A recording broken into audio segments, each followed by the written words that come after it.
ever not exist. It keeps on going forward every year. From 2013, 2025, give me a high five, cause it's still alive. Monetize this 500. We're on the highway to hell. There's no looking back.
Hey there, buddy. Let's get crazy.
We're on the highway to hell.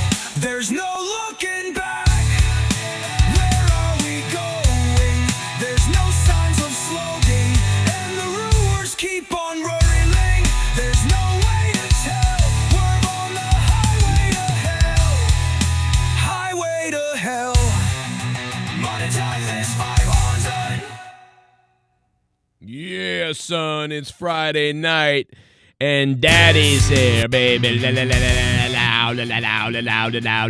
What's going on? You want some Duke Nickum, Nookum, Flickum, Flickum, Flockum, bah!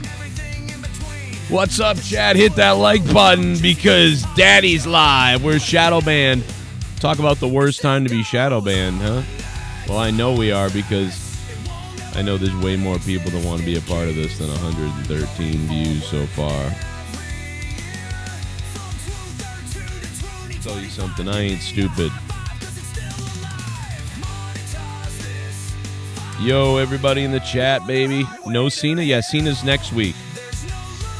What up, Dells? No, Cena's next week, brother. Get freaking ready.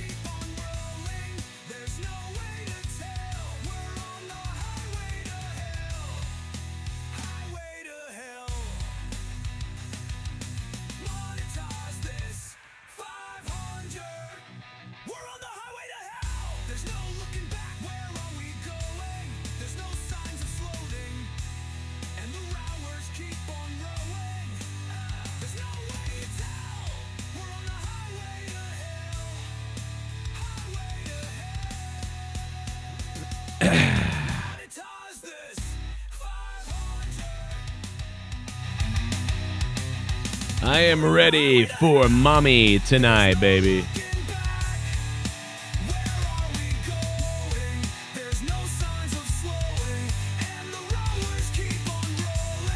A lot of stuff to mention.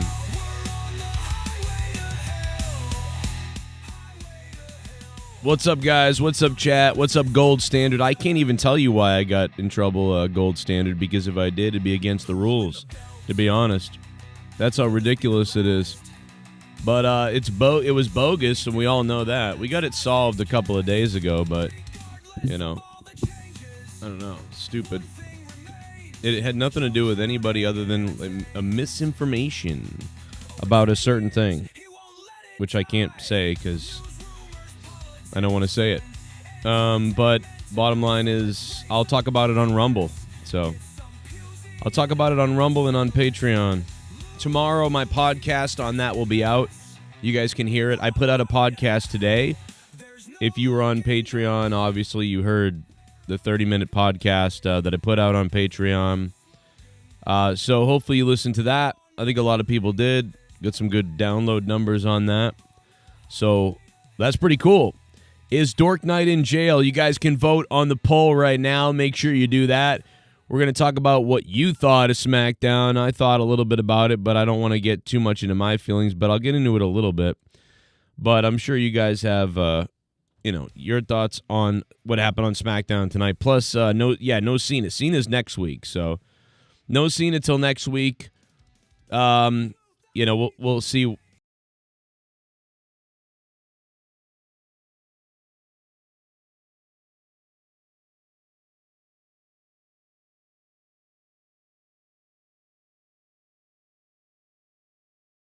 Wee.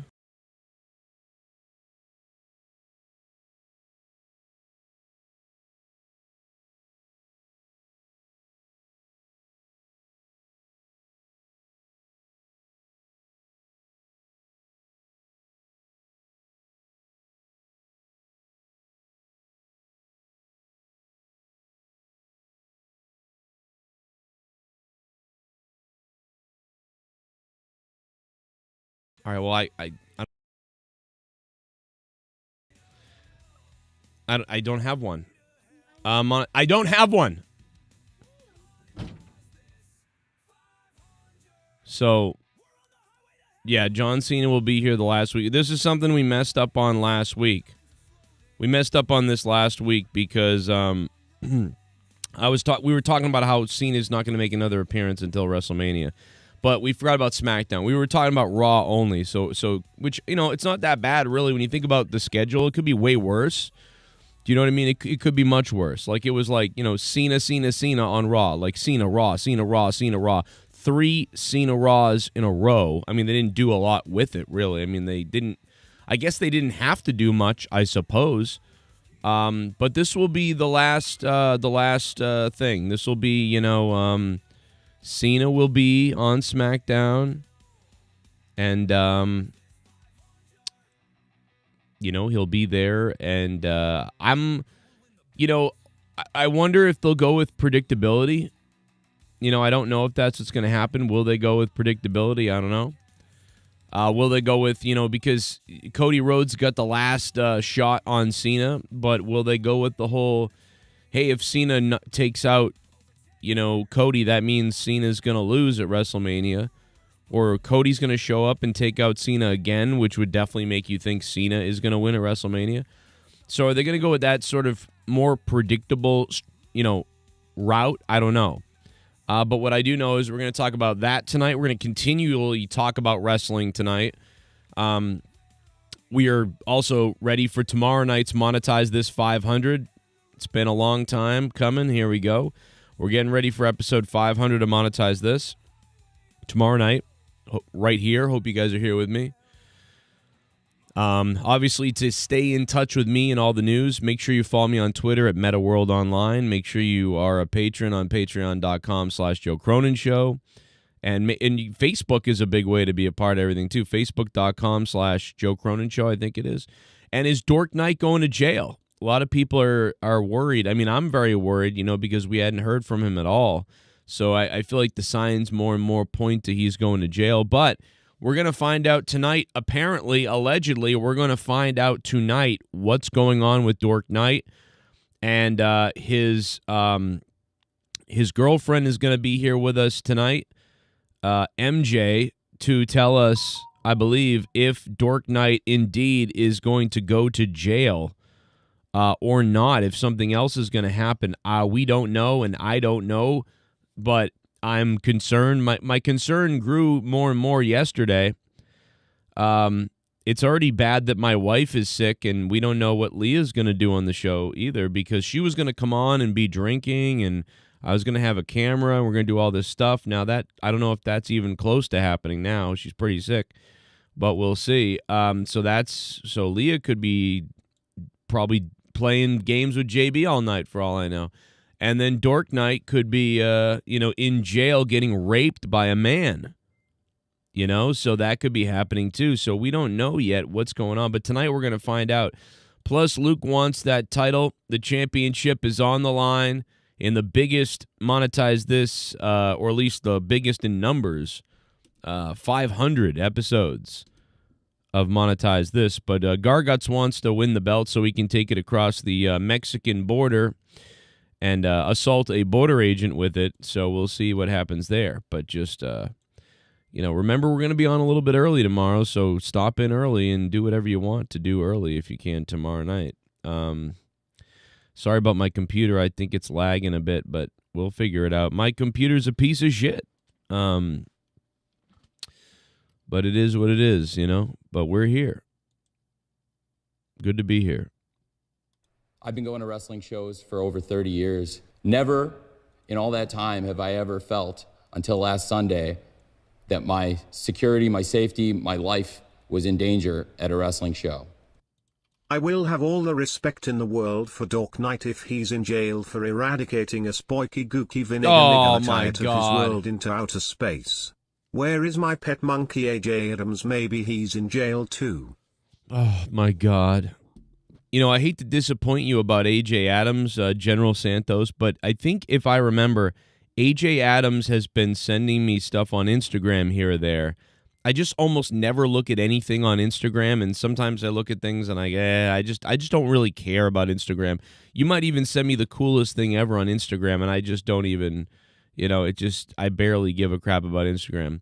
I'm on there and I see things and I look, but, like I said, I think A.J. Adams might have sent me some stuff on Instagram. So I do think that he's not in jail. So that is good news, I guess, for him. Maybe not good news for you. He is mixed race, though. So, I don't know what you call that. There's going to be some kind of slur for that, though, that you've got. Do you want the new Bring Vince Back t-shirt? Because you'd probably want to wear that to WWE and see if you... I'm curious if somebody wears this if they get booted out. Joe testosterone tonight, man. The commentary in WWE is just getting worse, and it's just bad. It's like it starts out okay, and then it goes to hell. It's weird. These guys get Joe testosterone sounds so much more disinterested than he used to, but he still does kind of play by this. I'm a play-by-play guy that doesn't really break the barrier of excitement because that's what I am and that's what I do. That's kind of what Joe Tessitore sounds like. He's like a little too, whatever.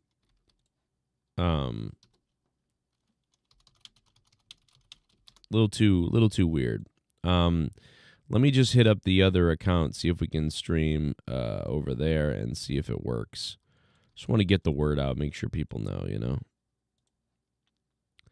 But yeah, so Joe Tessitore, a lot of times tonight where it was just like lackluster stuff. I don't know, bro. How can Luke be monetized this champion and be at Coachella with Travis Scott? Does anybody taking any bets on if Travis Scott gets shot at Coachella? Like, let's take, there's got to be some kind of pool on this, right, or whatever. But General Santos, thank you for the $3, you freaking mutt. I appreciate it, bro. I appreciate that. And as we say goodbye to Skype, this is the last month, really, of Skype. You know what I mean? We'll have the phone lines open for you tonight. 339-226-6610. I talked a lot on my podcast this morning that's up on Patreon about Randy Orton and who I think his opponent should be and why. I pretty much explained that whole thing on there. Yeah, it's going to be sad to watch, Skype disappear. I don't know what I'm going to do about a call-in number or whatever.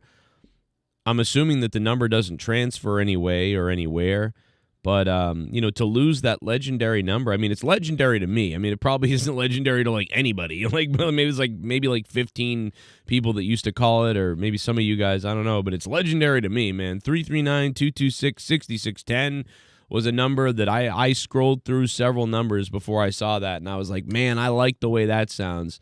You know what I mean? 339-226-6610. I like the way that sounded.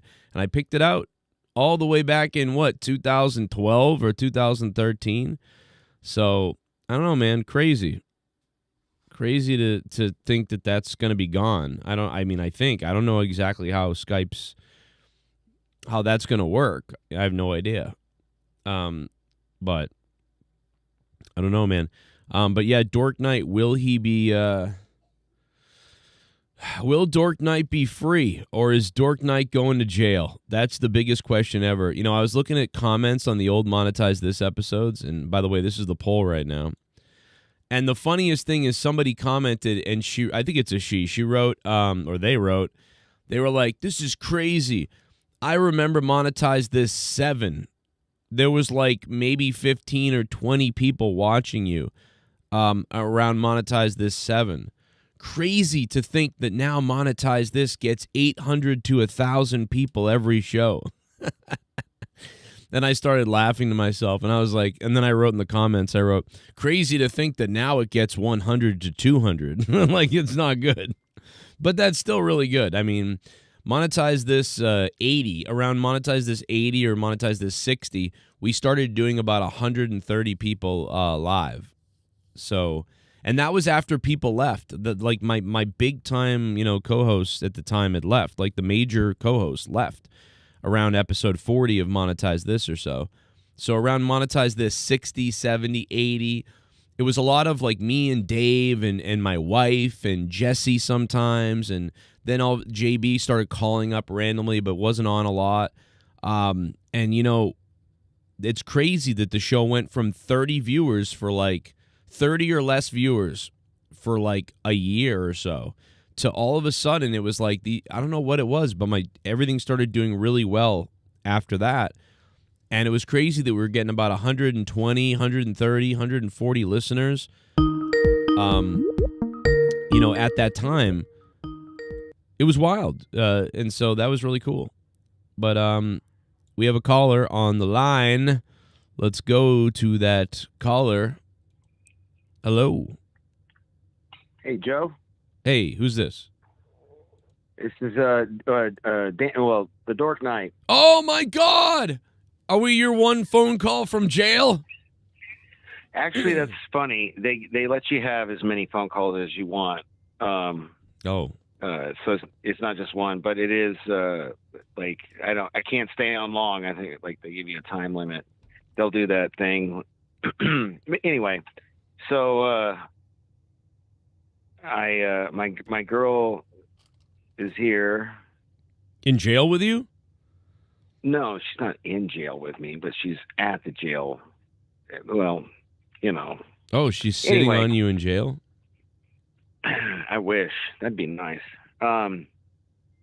So what I miss, so I had court Wednesday, didn't get to see, I mean, I don't watch AEW anyway, but like anything cool happen tonight on SmackDown? Not really to me. I mean, I got to be honest. I didn't watch a lot of it because I was so busy with I was working my my bullshit job, and I got a job? Well, no. I've always had like a side job, so I'm always doing it. It's not like Uber Eats or something like that, but it's a side job that I do. But yeah, no, I do have that, but I also have this. But I need the full-time regular job, otherwise I'm fucked. But no, so I don't really have one yet.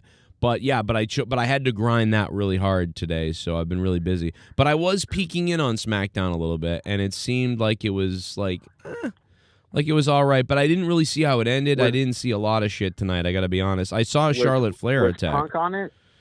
Was Punk on it? That's a good question for the chat. So wait a minute. Well, so you're in jail. You're locked up for forever now. You're gonna mismonetize no. So this. here's the thing. Here's the thing. And maybe you guys can help. I need bail money. So I don't know if you're down for this, Joe, or not. But like, if we can get some donations tonight, and you can help me out from those donations, I swear to God, I'll pay you back. But yeah, I can leave I could leave right now if I had bail money. I just don't have bail money. Why do I feel like you're in a basement right now and you're saying this so you can get heroin? Why do I feel like that's the case? Well, I've never done heroin a day in my life, but I do love me some marijuana. But probably shouldn't be saying that. Oh, by the way, this phone call is being monitored by the jail, so that might get us cut off. Well, in that case, kill white people. Listen, and that's a typo negative song, Get out of white people! Never hear that? But no, so how are we talking? So wait a minute. Why would you need to be bailed out if there's a sentencing? It was today, but now No. So Wednesday was pre-trial, and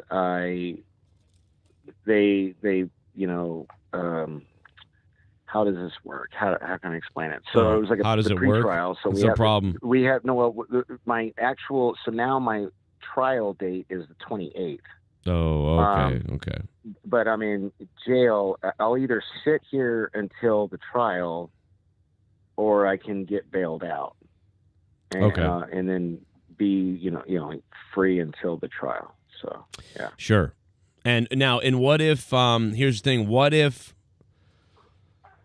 if you do get bailed out? So that means then you're free until the 28th is the 28th is just the start of the trial, so I'd be free until I get convicted or not.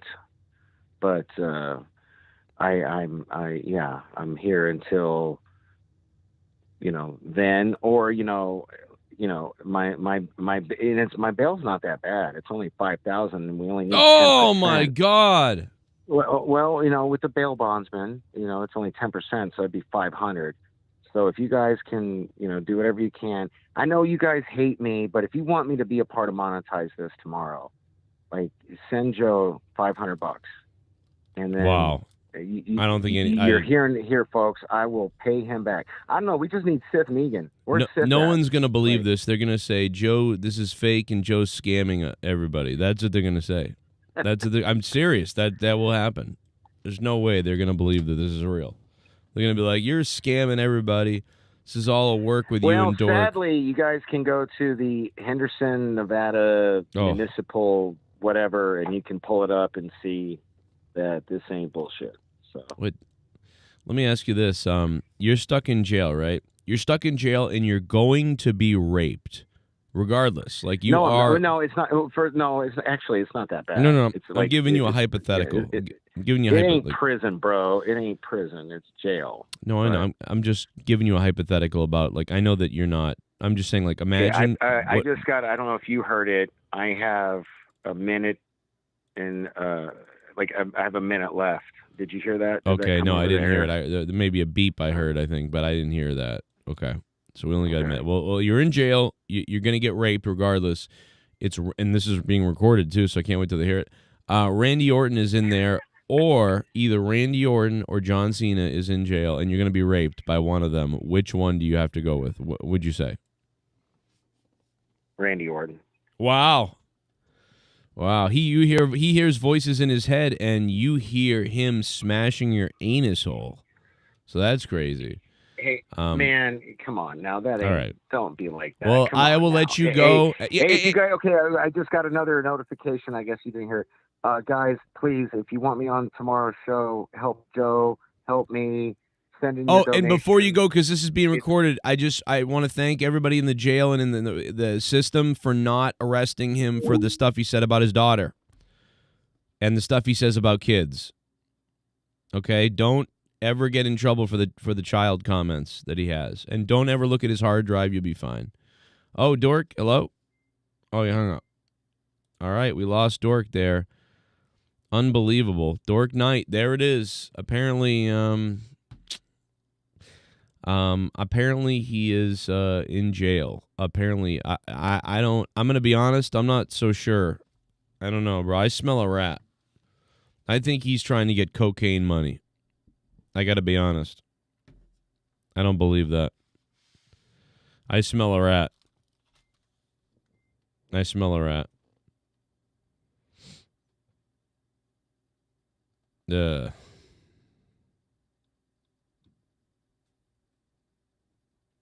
Jesse, what's up, brother? Jesse's here. What a fucking joke. What a joke is right. What a joke, Jesse. What a joke he is. Yeah, you talking about Dork Knight? What are you talking about, Jesse? Who's a joke? Dork? Jesse, come on the show and bury Dork, would you? For whatever the fuck that was. I don't know, man. Now it looks like Dork is not going to be on the show. I don't know. I don't know what Dork is thinking, but I'm going to be honest. I don't believe it. I think he's going to be here. I don't buy that. I think Dork Knight is going to be here regardless. And I think he'll be on the show, and I think he'll be trying to win that Monetize This championship. I got to be honest. I think that the Dork Knight, I think he's lying, and I think he's going to be here tomorrow night to fight for the Monetize This championship on Monetize This 500. That's really what I believe. Hello, caller. Manja. Manja? You hungry? Joe. Oh. No, I said what's going on, Joe. Okay, I thought you said something else. Okay. What's going on, brother?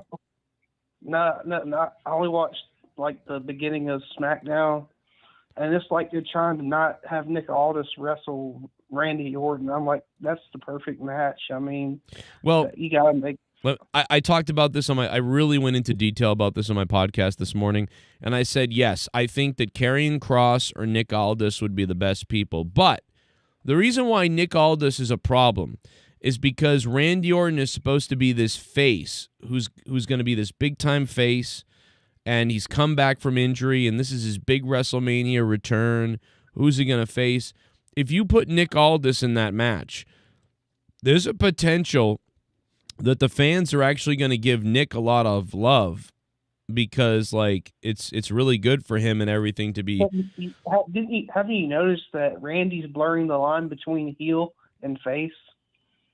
Well, I mean, yeah, I guess so, but I mean, you're really going to flip Randy kind of heel so that Nick Aldis can now have his moment, and I get that, and I think it's a really good decision to do it, but I guess that, you know, they are risking this whole buildup if they do that. But they are going that way. This is what they're setting up. They're setting up that, and I appreciate if they are, because right away I said Nick Aldis, this would be a great time for him to be able to put the boots on and come back and do something, for the first time in WWE instead of being in a suit. And I talked about it a lot on my podcast this morning and went through a lot of different avenues. But let's go to the donations really quickly. Hang on 1 second. Shit bomb. Here we go. Gold Joe, standard. You think The Rock will appear before WM? No, I mean, now I don't think so. I mean, it would be good if he showed up on that SmackDown. But yeah, you know what? I'm going to say maybe he will. Gold standard, because if I was booking it, I would have Cody Rhodes show up on SmackDown to jump Cena and to go after him right before Mania, and then instead Cena gets the jump on him with some other people, and then they all leave Cody Rhodes a bloody mess again before WrestleMania. That would be what I would do, whether it's out back. But, I mean, that's kind of similar to last year, but I would do that. How are you going to one-up what they did last year, with him being bloodied out back in the rain or whatever it was by The Rock? You probably do something similar to that, to be honest. So, yeah, I would think that I've been going to wrestling it'd be nice shows for if over that 30 could happen. years. Never in General all that time Santos, have I what's ever up? felt until last Sunday that my security, my safety, my life was in danger at a wrestling show. If anyone should in jail, it's that BTEC Filipino data rapist Garguts. I hope Randy doesn't fight solo at Mania. AJ, you half vanilla spooky gooky niggas princess, get your ass here and donate to Joe, you broke ass monkey. Damn, you broke ass monkey. General Santos, thank you for the $3, and Gold Standard, thank you for the $5, and I appreciate that. I'll let the donations play. If you guys want to donate, use Streamlabs. That's cool. Duncachino? Appreciate it. Don't mind if I do. You don't have to do what Dork Knight said a minute ago. We're never going to raise that. Good luck, Dork Knight. You're in fucking jail for Monetize this, brother. I'm your friend. I don't believe him, though, to be honest. Joe, considering the lackluster build to the Fina match with a few exceptions, do you think KANE and Cody will steal the show in main event? I maybe. I mean, that might be probably, it could come down to being the biggest thing that happens at WrestleMania. I mean, I'm kind of into the Charlotte stuff now with Tiffany. I think that could be I think now Tiffany and Charlotte could potentially be a surprise. Great match. So we'll see. Gold Standard, thank you for being a $10 shit bum. That's not a shit bum, but I mean, I just made that up. But I'm going to put you up on the board for that one. Back to the caller. Is this DJ Glaze is Seaman? No, Who is this? it's DJ Glaze. So you are that person, so you just lied to me. Yeah, I wanted to trick you, but I didn't. I felt bad doing it. Yeah, well, it's not going to work because you sound, you kind of have this tard energy, you know what I'm saying? I guess. I know, I love you. But yeah, you do. I didn't know it was you. Rojas, where's Rojas's ass? He said he was going to call tonight, or he was kind of itching to come on, but he might have passed out. We'll see. I'm going to read the chat too. I know a lot of people are saying shit in the chat. I want to read it. But if you want to super chat or donate, use the link pinned to the top of the chat as always. But yeah, man, DJ, what else you thinking about? Because I didn't see all the SmackDown. I sort of saw it all out of like order and shit like that tonight, Listen, I really wasn't really impressed because I saw the one clip on my phone, Charlotte getting, not Charlotte, Tiffany get her head bashed in on a car window, and I saw that. But I mean, I didn't really watch a lot of SmackDown because I didn't want to watch 3 hours of SmackDown. It'd be better going into WrestleMania than like the week before, in my opinion. Right. And John wasn't there, and I don't know if Cody was there, so it's whatever. I did watch AEW, and I couldn't remember anything about it because it was that kind of boring. I mean, yeah. I watched it all the way through and through, and I was like, and I can't even remember what happened because it wasn't that entertaining. And that's how I feel with like SmackDown and Raw too. It hasn't really, both shows, AEW and WWE, haven't really been that good these past couple months or several months. And in my opinion, they need to get better, especially going, the week before WrestleMania and AEW trying to build to All In. They need to do better, in my opinion, both companies. Yeah, it's not going well. I think people have had enough of the WrestleMania build. I mean, maybe one last shocking thing, might happen next Friday night, but I am pretty much not interested at all in Raw on Monday. I'm just kind of like, okay, let's see what happens next Friday, I suppose. That's why I didn't even really watch much of this. Yeah, there's no, you don't see Roman unless it's scheduled. If he was on there, maybe, I don't know. But they would advertise that heavily for him if he was there. I didn't see, I didn't hear anything about Punk being on there. I don't know. I just don't think, some of these guys are becoming part-timers and they don't even know they're part-timers. Like CM Punk, I know he calls himself a full-timer, but he shows up when it is needed. Same thing with Roman, and Seth is becoming that way too. They got to start being full-time wrestlers and selling promos so we get interested. That's the whole reason why we were so entertained with Roman, because before he signed the part-time gig, he was entertaining because he was full-time, and you could get entertained because he would always be on television.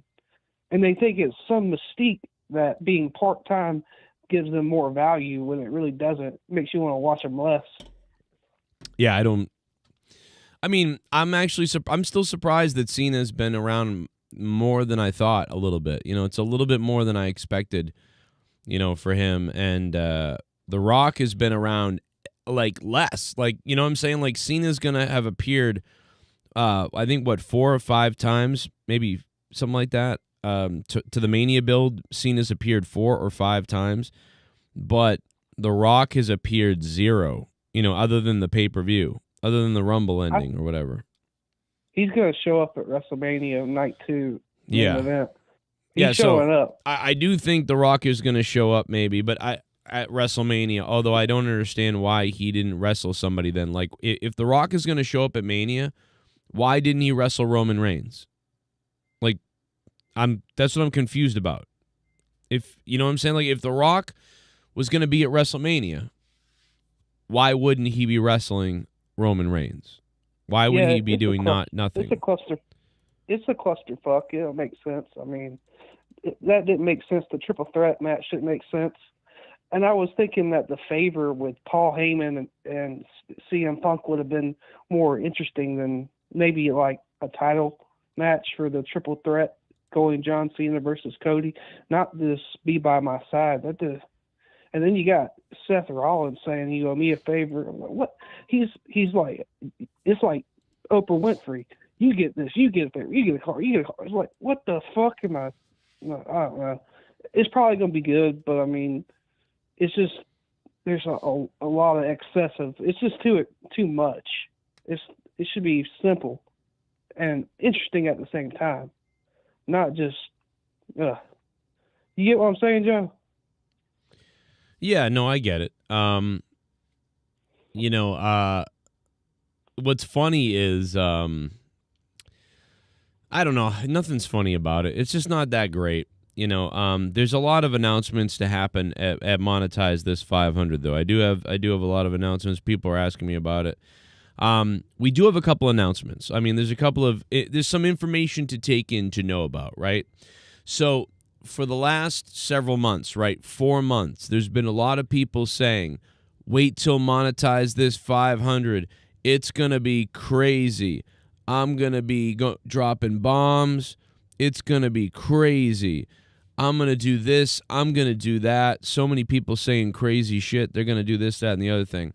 But now Dork Knight might be in jail.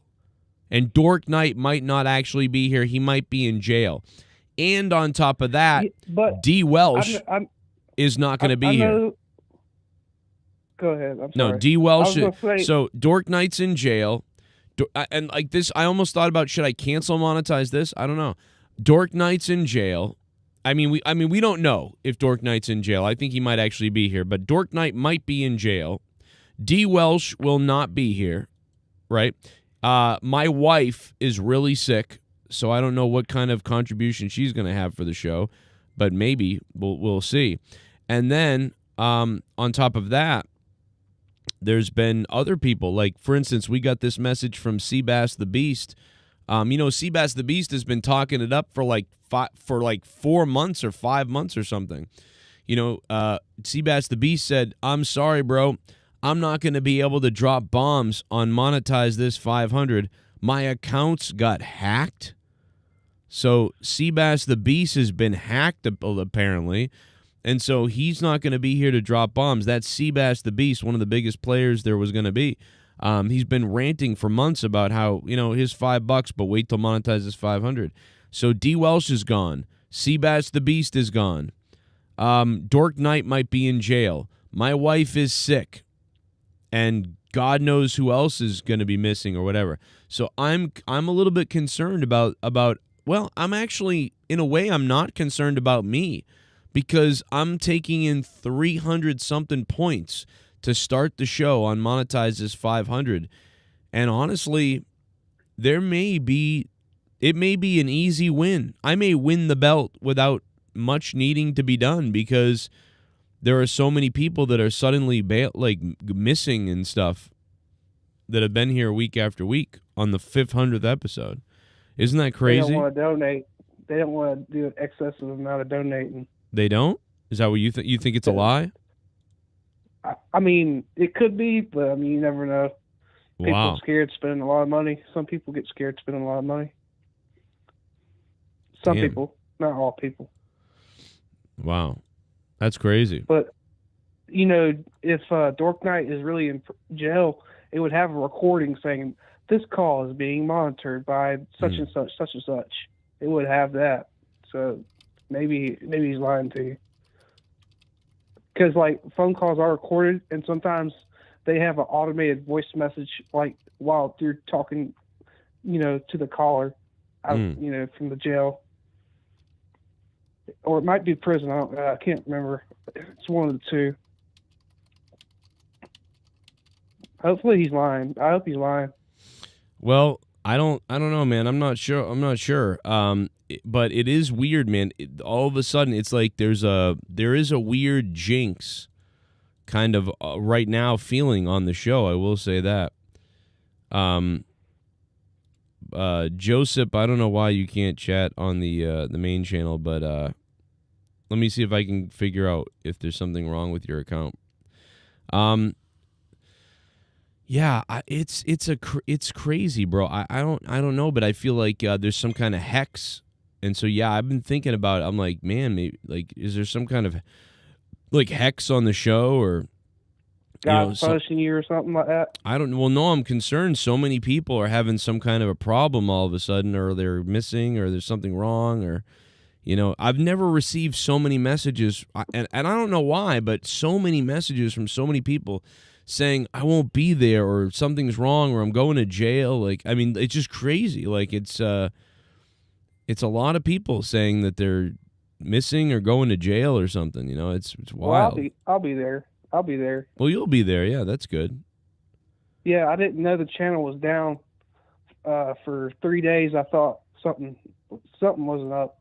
I forgot you had a second channel. I just didn't think to look. I didn't think to look about your second channel corruption, whatever it's called. I didn't see it. And then I started seeing it, and I was watching it from the first day, and then the next day it came back on your regular channel. Well, at least you figured it out. I tried to put it out everywhere, like Patreon, I found out through Twitter. Twitter, yeah. My Twitter was fucked up too for a little bit. But anyway, we're live on the main channel. Come over to the main channel. I just wanted to tease it on the corrupted channel tonight because I wanted people to make sure they knew we were over here. But it looks like everybody figured it out. So that's great. But yeah, I the build is what it is. It's not the best. It's definitely, I don't think it's as good as last year for sure. It definitely doesn't feel like it's as good It's not as good as 2023, definitely, by no means. Luke was right. WrestleMania 39 was the best WrestleMania in a long time.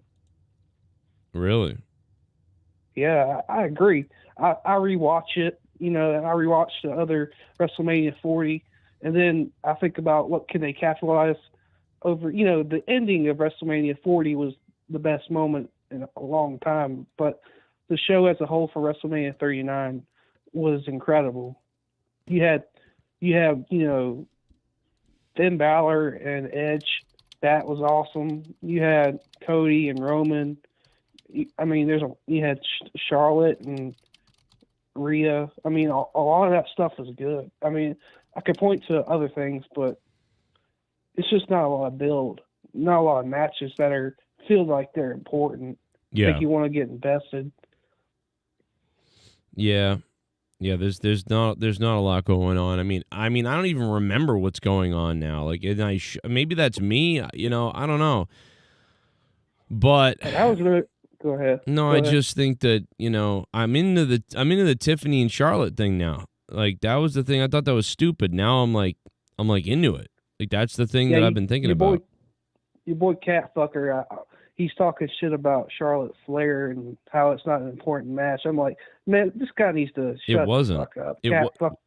It wasn't, but now I feel like it. Now I care about it. It's weird. But now he's saying that Charlotte can't handle the crowd or some bullshit like that when it's clearly the crowd naturally booing Charlotte because she's the but heel. she was rocked by the crowd the other day. They got to her. She's having Charlotte kind of reminds me of a little bit of when Shawn Michaels would throw a temper tantrum. She's kind of shocked by the crowd's reaction.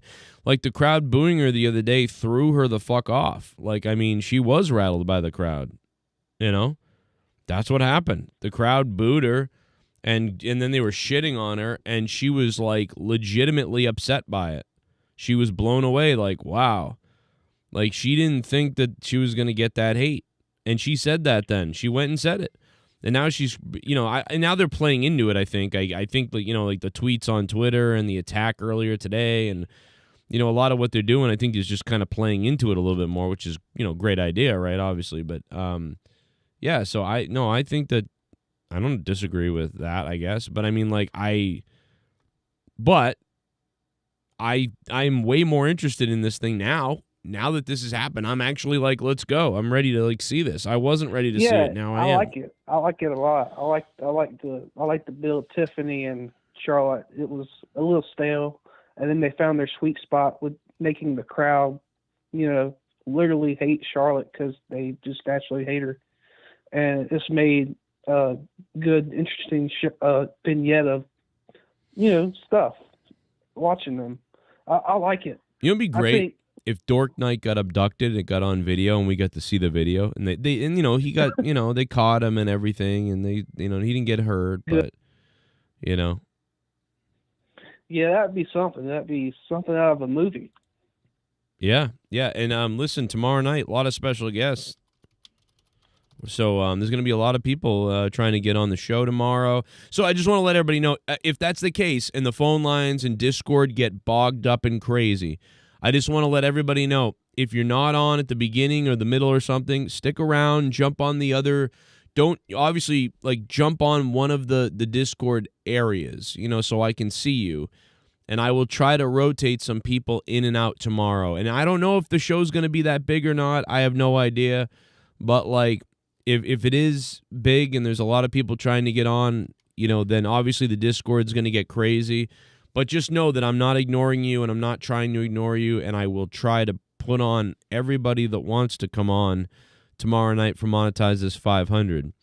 And, Asher might even show up for who knows. He's shown up a couple of times recently, so, he might show up. Looks like Seabass the Beast will be here, but he can't donate. But, if he's here, that's cool. At least he's here. Just show up. You ain't got to donate. Just show up. Yeah, as long as you're here. That'd be good to have you here.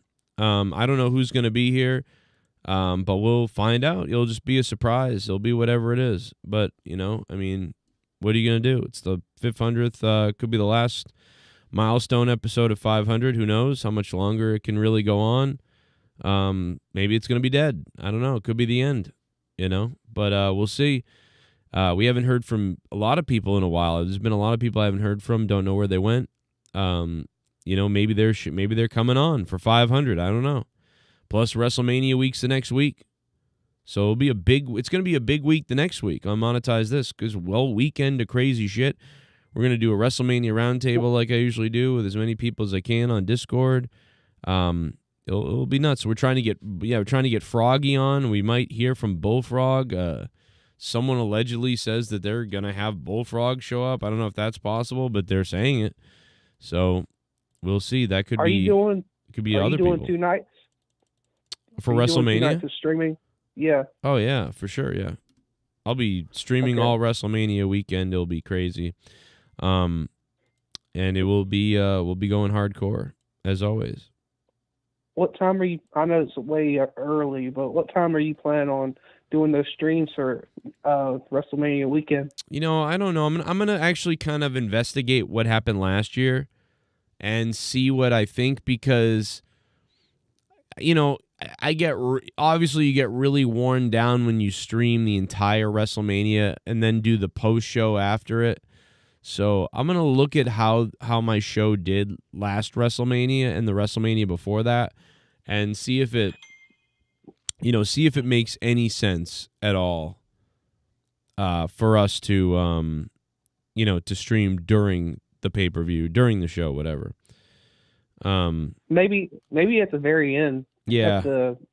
At the both main events. Well, the first one can go all the way through, but the night 2 probably can be just the main event. Yeah. You there? Yeah. Maybe I'll do that. I'm gonna do a little study and see, if it makes sense, and we'll see how we do on Monetize This too. I have a weird. I don't know. I felt really weird all week about everything. Really stressed and weird. I don't know how to explain it, but it's been really bad. And now it's like, I just keep getting weird, bad news, person after person. I've never had so many people reach out to me and say like, oh, I'm not coming on now, or oh, I'm not doing this. I'm like, okay, well, what the hell? Like, what? It's just like one thing after another. Oh, I'm sick, and this person's, I'm not gonna, whatever, or I'm in jail, or like, there's just so many things. And then there was somebody who was gonna come on, who was kind of like a, it would have been kind of a bigger name, like a bigger OG name, was gonna come on, but then something happened there. And then there's been a couple other things similar to that, and it's like just gut punch after gut punch of like, damn, just bad news left and right from everybody. Like, it's like, this is like, I don't know, man. I've had like this, I just feel bad. Like, yeah, it just feels like a bad omen. I don't know, tomorrow night, I don't know, bro. Well, last week's Monetize This was really pretty good, and it was like, damn, how are we going to beat that? This is the 500th episode of Monetize This, and I don't fucking know. I will say that one thing about Monetize This tomorrow night is not only is the belt on the line tomorrow night, but and hopefully we get Nerdy and Jay Menace and Gargi and Jesse and Luke and you and maybe other people too, but on top of that, we have donation goals, which, we've done those before, and you guys have seen them before. Those nights where we have these. What is your prediction? Well, not prediction. Your goal set. Your most, not unrealistic, but realistic goal set for like what you want to get. Oh well, I'm just so with the goal thing, I'm just making it fun. Like, if we hit certain goals, I'm gonna do some crazy shit. I don't know what it is. Like. It's at some point, like, it's going to be like dump chocolate syrup all over me or whatever the fuck, in another point, it's going to be like something maybe with me and Leah or something. I don't know. Another point, it could be that I change my name on my channel or something to like, you know what I mean? Who the fuck knows? Like Joe Cronin from NY or something. I don't know, like weird shit, like crazy stuff that like, I don't know, man. It's going to be outside the box type of craziness. And, we might not hit all of those things, but it'll just be a fun goal. We'll have them there, right? 300, 500, 1,000, whatever. So no, I don't ever go in like thinking about that. I mean, I just want to have everybody have fun, have a good show, do monetize this justice in a way that like hopefully it's like memorable and fun. I don't want it to be remembered as, well, that was the, of all the 100 milestones, that one was not great. I just want to have fun show, good show, whatever. I'm sure there'll be some people donating and stuff. That will be great, awesome. It doesn't, it's all a bonus, type of thing, and a fun thing. But it doesn't sound like, it'll be that crazy. So it'll be whatever. There won't be. It doesn't sound like it's going to be that nuts. People were building that. I mean, I'm just trying to think of what to do. Someone's going to win the belt. Someone's going to win the championship regardless of whatever happens. And then number two, just try to make people laugh. I want people to laugh. I want things to be funny and people to be like, whatever their day is and shitty times is they're going through. Hey, I gotta say something. Yo. Luke had Novotnick shook Saturday.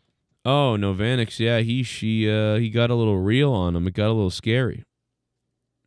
Yeah. Nope, I don't think anybody who says they're going to get laid talks about it. I think they just do it. Well, yeah. I mean, isn't that the way you do it? By the way, Novanix just texted me and said, more bad news. The champ is sick. Oh, God. This is somebody's putting a curse on you. So, yeah. I mean, monetize this 500, bro. And my wife is sick. I mean, but she's like, she can come on the show. She's not so sick she can't come on the show, but she's, Yeah, she's getting better. She's not like, she's on a medication that you're not really supposed to drink on, and, she's not in the great spirits, probably. So, like, you know what I mean? So there you go. Novanix is sick.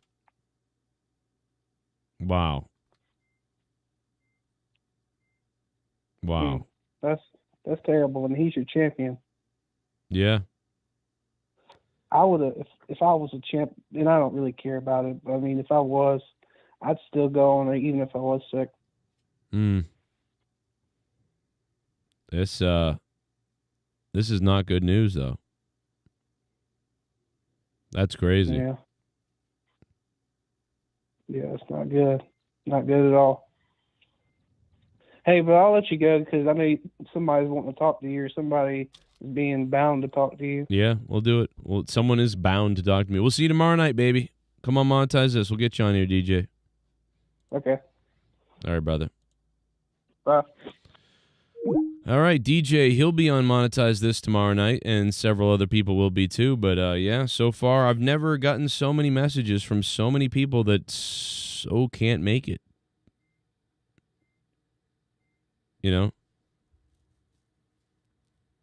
Crazy. Wild.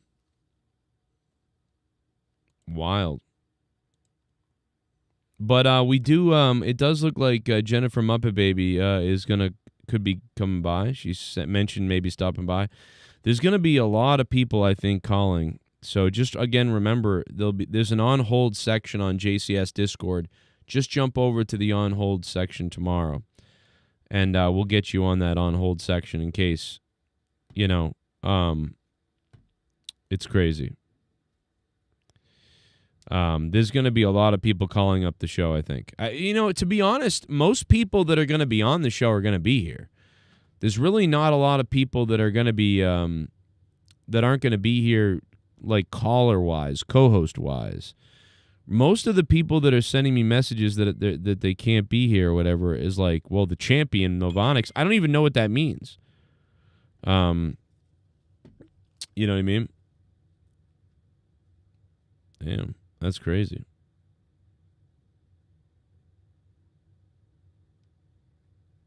Yeah, he's sick. Novanix is sick. Well, I think that's okay, Novanix, because people are gonna we're gonna get that belt off of you real quick, brother. You're gonna lose the monetize this title while you're throwing up and while you're sick. Do you realize that? Yeah, most of the people that aren't going to be here are donators, ironically. They're people that are like, oh, just letting you know, you won't see me. But co-hosts are going to be here. So I think we're going to have a lot of people calling. I don't think that's going to be a problem. But definitely been all week long of just misery. But listen, man, it is what it is. You know what I mean? We booked this April 12th for months. What am I going to do? Push it back? I feel like that would stall a lot of momentum, but like I said, it could, whatever happens, happens. I just kind of do things and, you see what happens. But I remember I told you last week I was worried. Last week I was worried about this. Last week was a really good episode, and I was worried that there'd be some kind of curse. Will there be a curse tomorrow night on Monetize This 500? The cursed episode? I don't know. Is it a cursed? Is it a cursed thing? I don't know. I'm not sure, but it feels pretty bad. I'll tell you that. It feels pretty cursed. Feels pretty bad. Getting 17 messages throughout the week from different people saying, sorry. Well, that's kind of, it's not even that. It's just to get, because a lot of people sometimes aren't there, but they don't message me to tell me they're not going to be there. But I've never received so many messages from people. Sad last days. Novanix is pregnant. It could be true. It could be true. Tommy, sad last days for Tommy. That's fucking crazy. Sad last days for, yeah. Yeah, you're right. That's what he gets for doing all those voices, right? That's like a karma thing, right? He did all those voices and now he's dying. That's what he gets. Speaking of dying, here's Jesse, who I swear to God I thought he was naked when he bent over the way he just bent over. Am I? Yeah. Oh, shit. I thought. Does it work? I can't tell, but there we go. Yeah, I can hear you. I thought maybe I muted Discord, but no, you're there. Yeah, I'm here. I guess. You look like you got in a fight. Dude, I'm fighting with everything.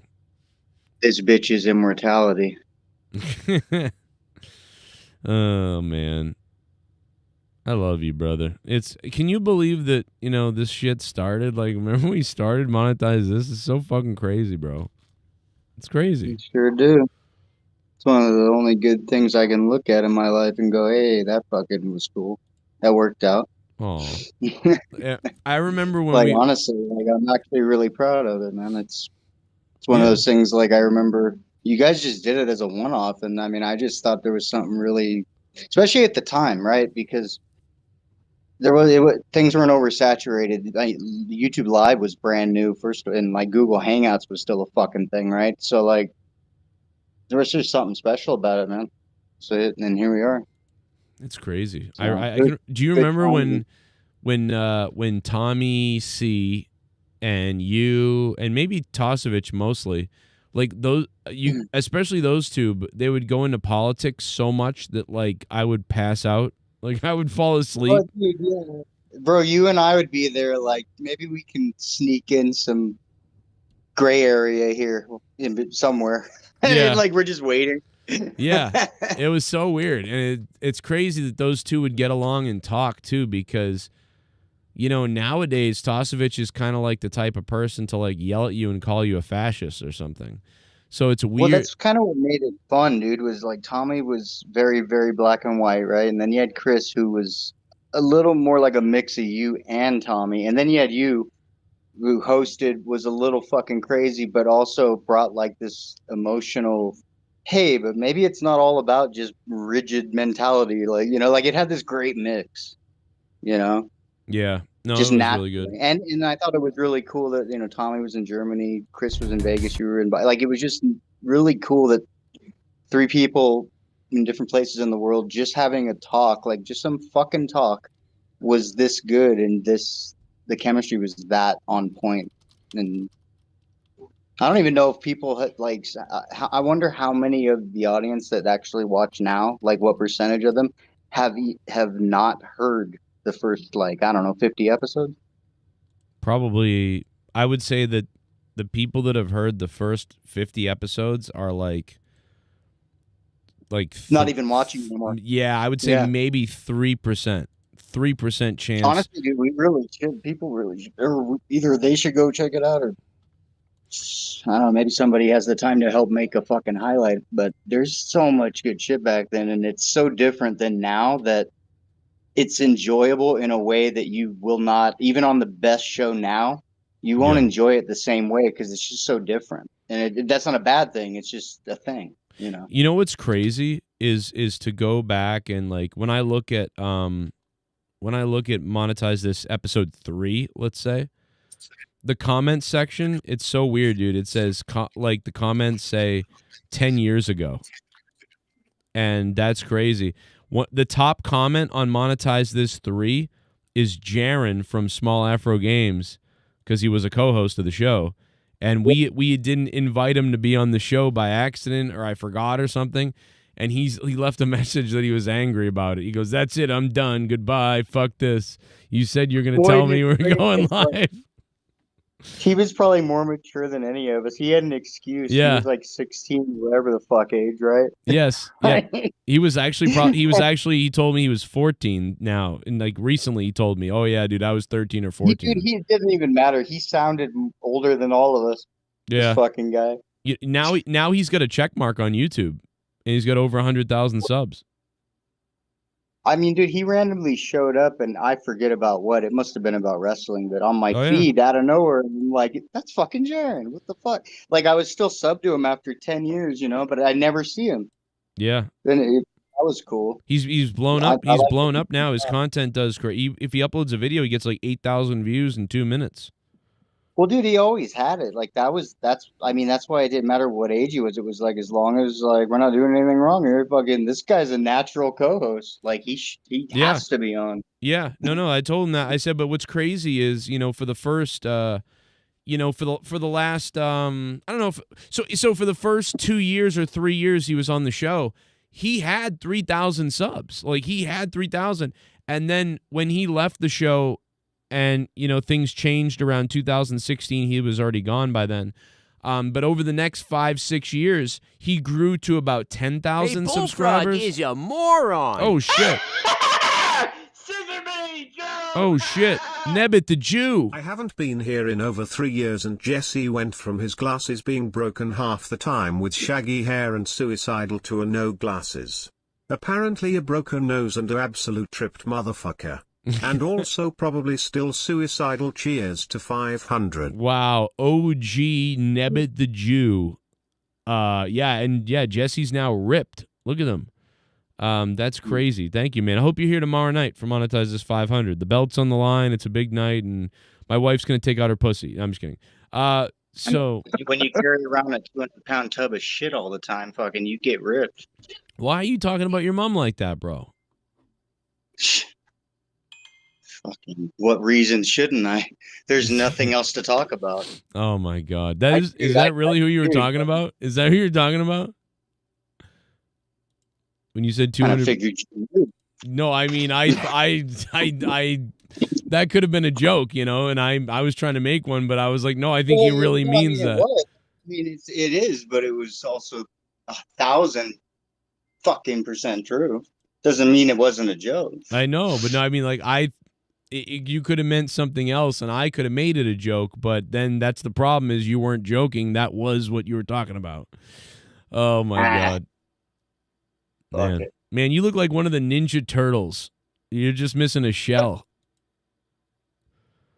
That fucking body. You look like you look like Brad Pitt after he banged that girl in Fight Club. Literally, you just gave me a flashback to when I gotta say 4 or 5, and I was the purple Ninja Turtle for Halloween. Donatello. Nice. He looks like Jason Statham now. Yeah, kind of. Oh, fuck me. If he was a midget. That's a compliment. Oh, all right. Okay. I ruined it. Nebbit the Jew, thanks for the $3, brother. How are you, Jennifer? Is Jennifer here? I've been leaving. We're leaving her out. Dude, yeah, dude, honestly, I forgot she was in here because I haven't. Yeah, she was. No, she's here. She's just waiting, probably. I mean, I thought she was going to come on tomorrow, but she's here now. So look at that. At least she's never here. Like, do people here? Jennifer here start talking. Fucking people hear from us all the time. Yeah, at least we. I mean, it's going to be crowded tomorrow. You know, it's going to be crazy crowded in here, probably.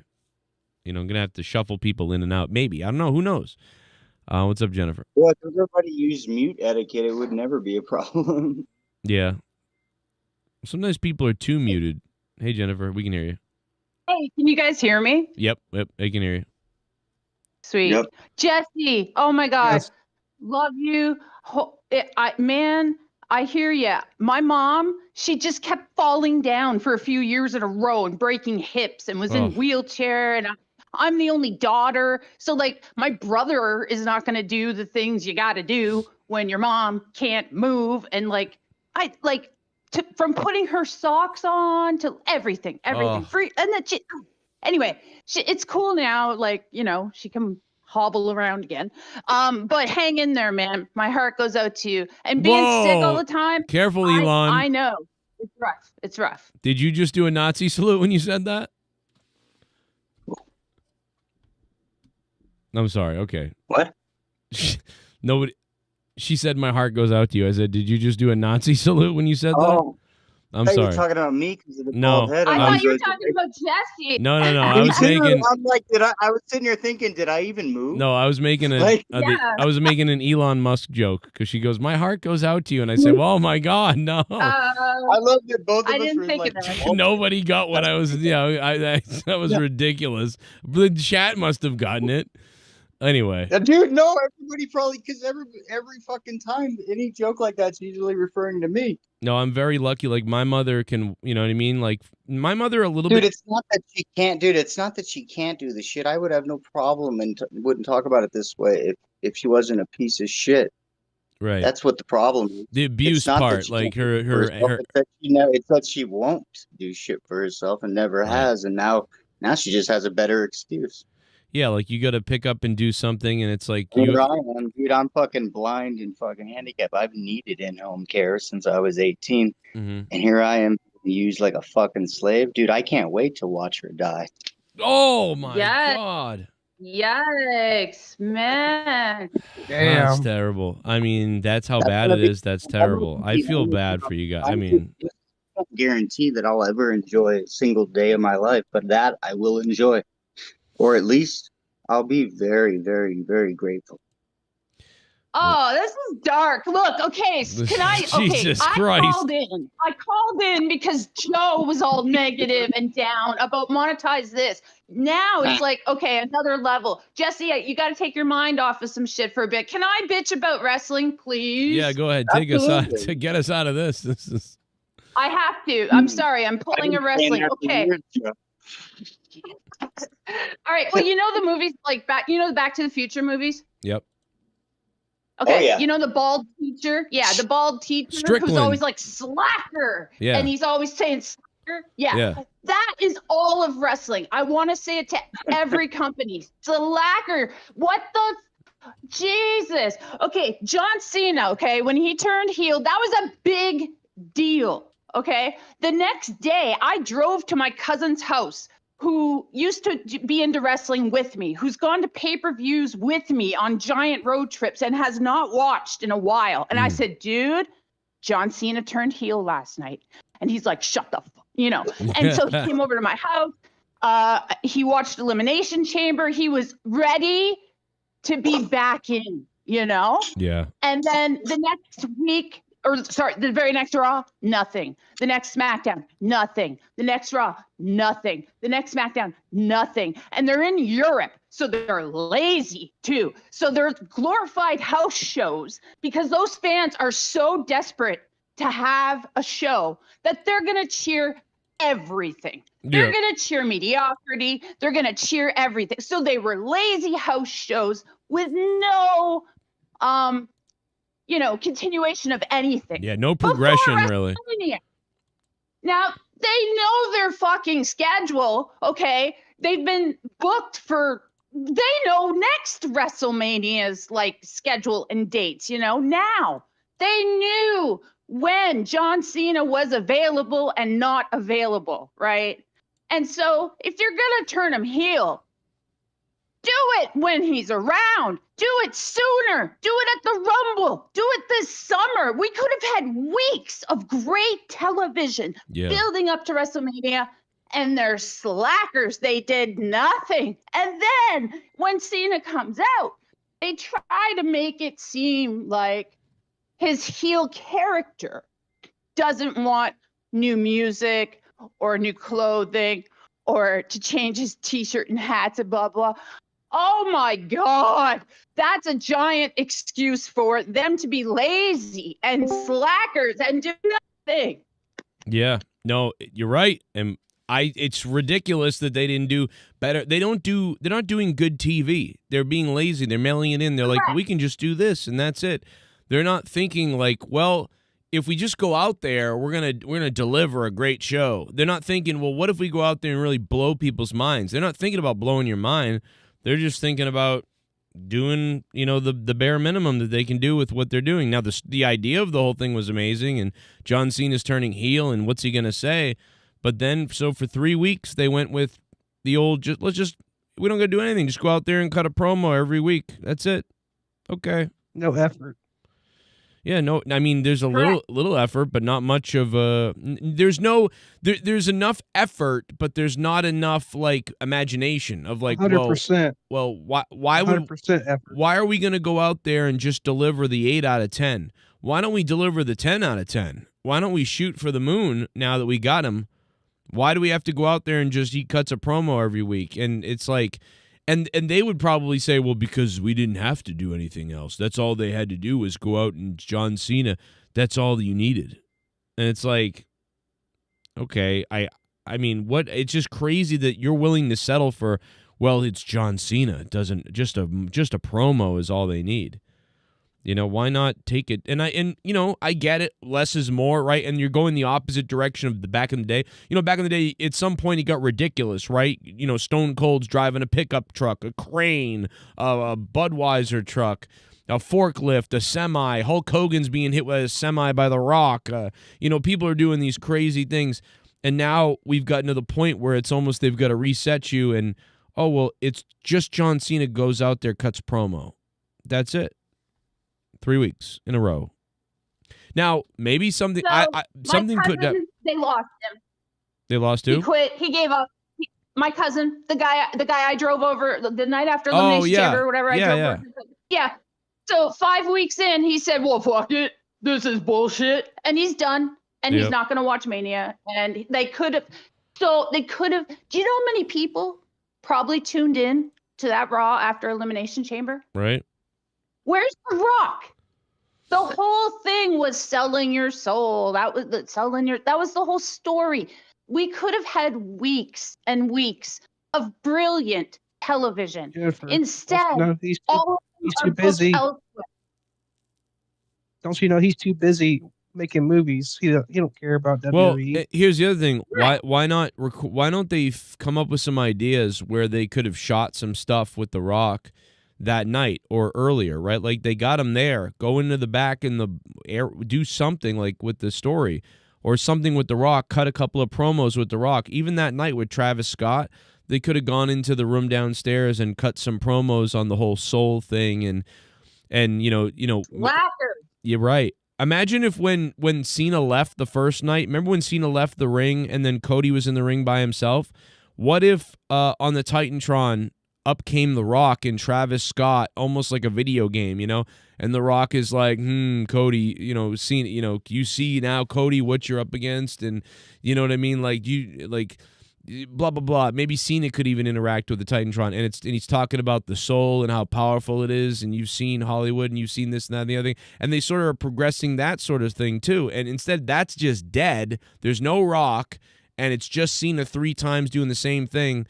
And they just forgotten about that whole thing. But why didn't you shoot some vignettes or like promos with The Rock? And at the very least, right? At the very least, you could have done that. But are we gonna see The Rock Friday night before WrestleMania? That's the only thing, maybe something is going to happen that night and there's going to be all hell breaks loose, or The Rock will be at WrestleMania. But again, my question is, if The Rock is going to be at WrestleMania somehow, why is he not wrestling somebody? Why would he not be wrestling Roman? Because that's the whole big match that they wanted, and it got screwed up last year. He's scared of putting anybody over but Roman. No, he's not. But Roman, okay. Yeah, but Roman's there. He, like I said, his schedule, he don't care because he's making more money making Hollywood films. Well, I know that, but I mean, he's still involved in wrestling and he's there. And if my point is, he's going to be there probably. So if The Rock is at WrestleMania, what made them say, well, let's not do The Rock and Roman anymore? Because nobody, because then it would be Seth and Punk, and that's fine. You don't need Roman in that match, I don't think. Why is it not The Rock versus Roman this year? Or, I don't get it. I don't get it either, man. Unless it's the insurance or he really won't be at WrestleMania or something like that. Okay, I get that then. And we don't know if he's going to be there. In fact, last year, if we remember, right, we didn't know if The Rock was going to be at WrestleMania last year. We thought he would probably be, but then we also said last year, well, he's not, he's wrestling the night before, but is he going to be there the night after? And we're like, well, probably because he's wrestling the night before. So, and then he was there. Y'all remember, y'all didn't even believe that he was going to wrestle. You were saying he's out of shape and shit, so nobody thought he was going to be there. I never said that, and so you shouldn't say that. I remember you saying that. No, I did not. He was out of shape. Well, somebody said it here. Dude, you don't remember me saying that because I never said The Rock was out of shape. You said he wasn't going to get into shape by WrestleMania. Last year? Yeah. I mentioned that he doesn't have a lot of time to be in shape as far as cardio goes. So I said, is he in shape and how will his cardio be? Because it's a different story when you actually get out there and you start running around in the ring. I was questioning his cardio, but that was it. Now you just answered my question on why he's not wrestling, because he's not putting 6 to 8 weeks in of wrestling with a trainer, and he's putting all his time on filming. Yeah, last year he did that. He put all that time in. This year he's not. So yeah. It's The Rock. He doesn't need to do much. He just stands around, does the eyebrow thing, does the little fucking thing with his tongue, insults everybody for fucking 20 minutes. And not if he's having a match. If he's having a match, he's going to be getting ready. Maybe. At his age now, there's a lot of prep. There's a lot of prep at his age. Did you ever watch The Undertaker's prep? That was crazy. Yeah. Dude, the prep, I'm 40, and because I've been doing no bumping and no running and stuff, I would need at least a couple of months, I would think. Maybe a month or two, probably 2, to really get into shape. And then probably even then. 3. Yeah, realistically 3, but I know I could do it, but I wouldn't look good. But it's all about the stamina. When you hit that ring and the adrenaline kicks in, it wears down your stamina at a different level that's unmatchable unless you're in an arena with people. It's crazy. How much prep do you think Shane McMahon had when that year at WrestleMania when he fucking broke his ankle? I wonder if he didn't. Maybe he didn't. He probably didn't. That's a sign. Yeah, that's a sign that you get hurt a lot of times because you didn't spend enough time training. And then sometimes you just get hurt because you fucked up something. That's all. Could be that was a freak accident. Yeah, it might have been. Oh, shit. That was when Snoop Dogg was talking all that shit to The Miz. And then he was about to attack him, and then he had a freak accident and tore his quad or something like that. Shane. Yeah. Just literally said that. Fuck. Well, I think the poll is pretty much concluded on Dork Knight for tomorrow night's Monetize This tomorrow. What's that? 71% believe Dork Knight's going to jail. 29% believe he's not. He's not in jail right now. Well, he said he's in jail, but I think it's some kind of ploy to make money. Yeah, no, he's not in jail, bro. How would he know to fucking call you up? And right. he doesn't have any money, which makes him, which is making people even more angry at him, and people are really trying to make sure he does not win the Monetize This championship tomorrow night. They're really trying. But and then he doesn't have any money, so how's he calling you from jail if he doesn't have a calling card? And then that, and you're supposed to hear all these fucking voices telling you all the shit. Like there's other Automated people on the phone. voices. Yeah. Like this such and And such. then- This jail. It's stupid. And then you have to accept the charges if he didn't have a goddamn card. You can't do I that don't through know. Skype. What is this, 1990? You know a lot about jail, man. What's up with that? Yeah, that's weird. And what is this 1990? You need a calling card? Yeah, I know about a lot about jail. Well, let's just put it this way: how would he know when to call the show if he wasn't watching and then pretending he was at jail? Maybe That's MJ. the first question. That's a very good point. Asking. You're right. I think he's suckering us, to be honest. He's gonna come back tomorrow. He's gonna be like, "Rojas, you thought I was in jail, but I'm here." And blah, blah, Right. faggot." What if he wins? What if he dies? No, he's not winning. What if a bomb dropped on your head? What if I robbed you? What if I robbed you? Good old Mel Gibson. I didn't know. You know what I didn't know about Chelsea Green? I did not. Whoa, we almost got run over. I did not know that. I didn't know Chelsea Green was Canadian. I didn't know that. Yeah, she's Canadian. I had no idea. She's wearing all the U.S. stuff. So, and I was like, they were like, That's why it's extra Because she's funny. a heel. that's what? She's a heel. That's why it's extra funny. Yeah, it's more funny to me now. I didn't realize it. I was like, oh, I never knew this. I don't know how I didn't know that, but I didn't, or I forgot. She wants to piss off her fellow Canadians. Put some maple syrup on her. But no, she's I love she looks great. I like Chelsea Green. It's funny, yeah. She's pissing off the Canadians because she's dressed like USA. She's pissed off the USA because she's Canadian in the USA. So piss off everybody. It's perfect. I like it. Canadian USA. She's the best mid-card champion, in my opinion, I think. Really? There's no replacement. I like her. I don't think there's a good replacement for her. Where's she from in Canada? Did anybody know where she's from? Where was that show last time? Where was that show in Canada last time? They had the show. Not like not Winnipeg. Elimination. Elimination. It might. Chamber. Yeah, I don't know if it's Winnipeg. It might be or somewhere. It's not. I want to say that it's somewhere. I heard it and I thought it was more rural, but I mean, I could be wrong. Somebody in the chat might I know. think her hometown was where she was at Elimination Chamber, I think. Oh, or the night before, wherever that's at. Wasn't that Toronto? Canada. I think so. Well, I would have remembered Toronto, so it's got to be from outside there somewhere. No, she's from out west somewhere. Oh, British Like- Columbia. like- British Columbia. Yeah, I knew it. She's from out west. Yeah. Yeah. Okay. So Vancouver somewhere. Yeah. So basically, for the people that don't know, Vancouver. Like just for people that don't, whatever. Don't know the postal codes out there, or the provinces. That's where I think Elimination Chamber was Vancouver. Yeah. Well, there you go. That makes sense. So just outside. So yeah, that part of Canada. Okay. So yeah, way out west. Okay.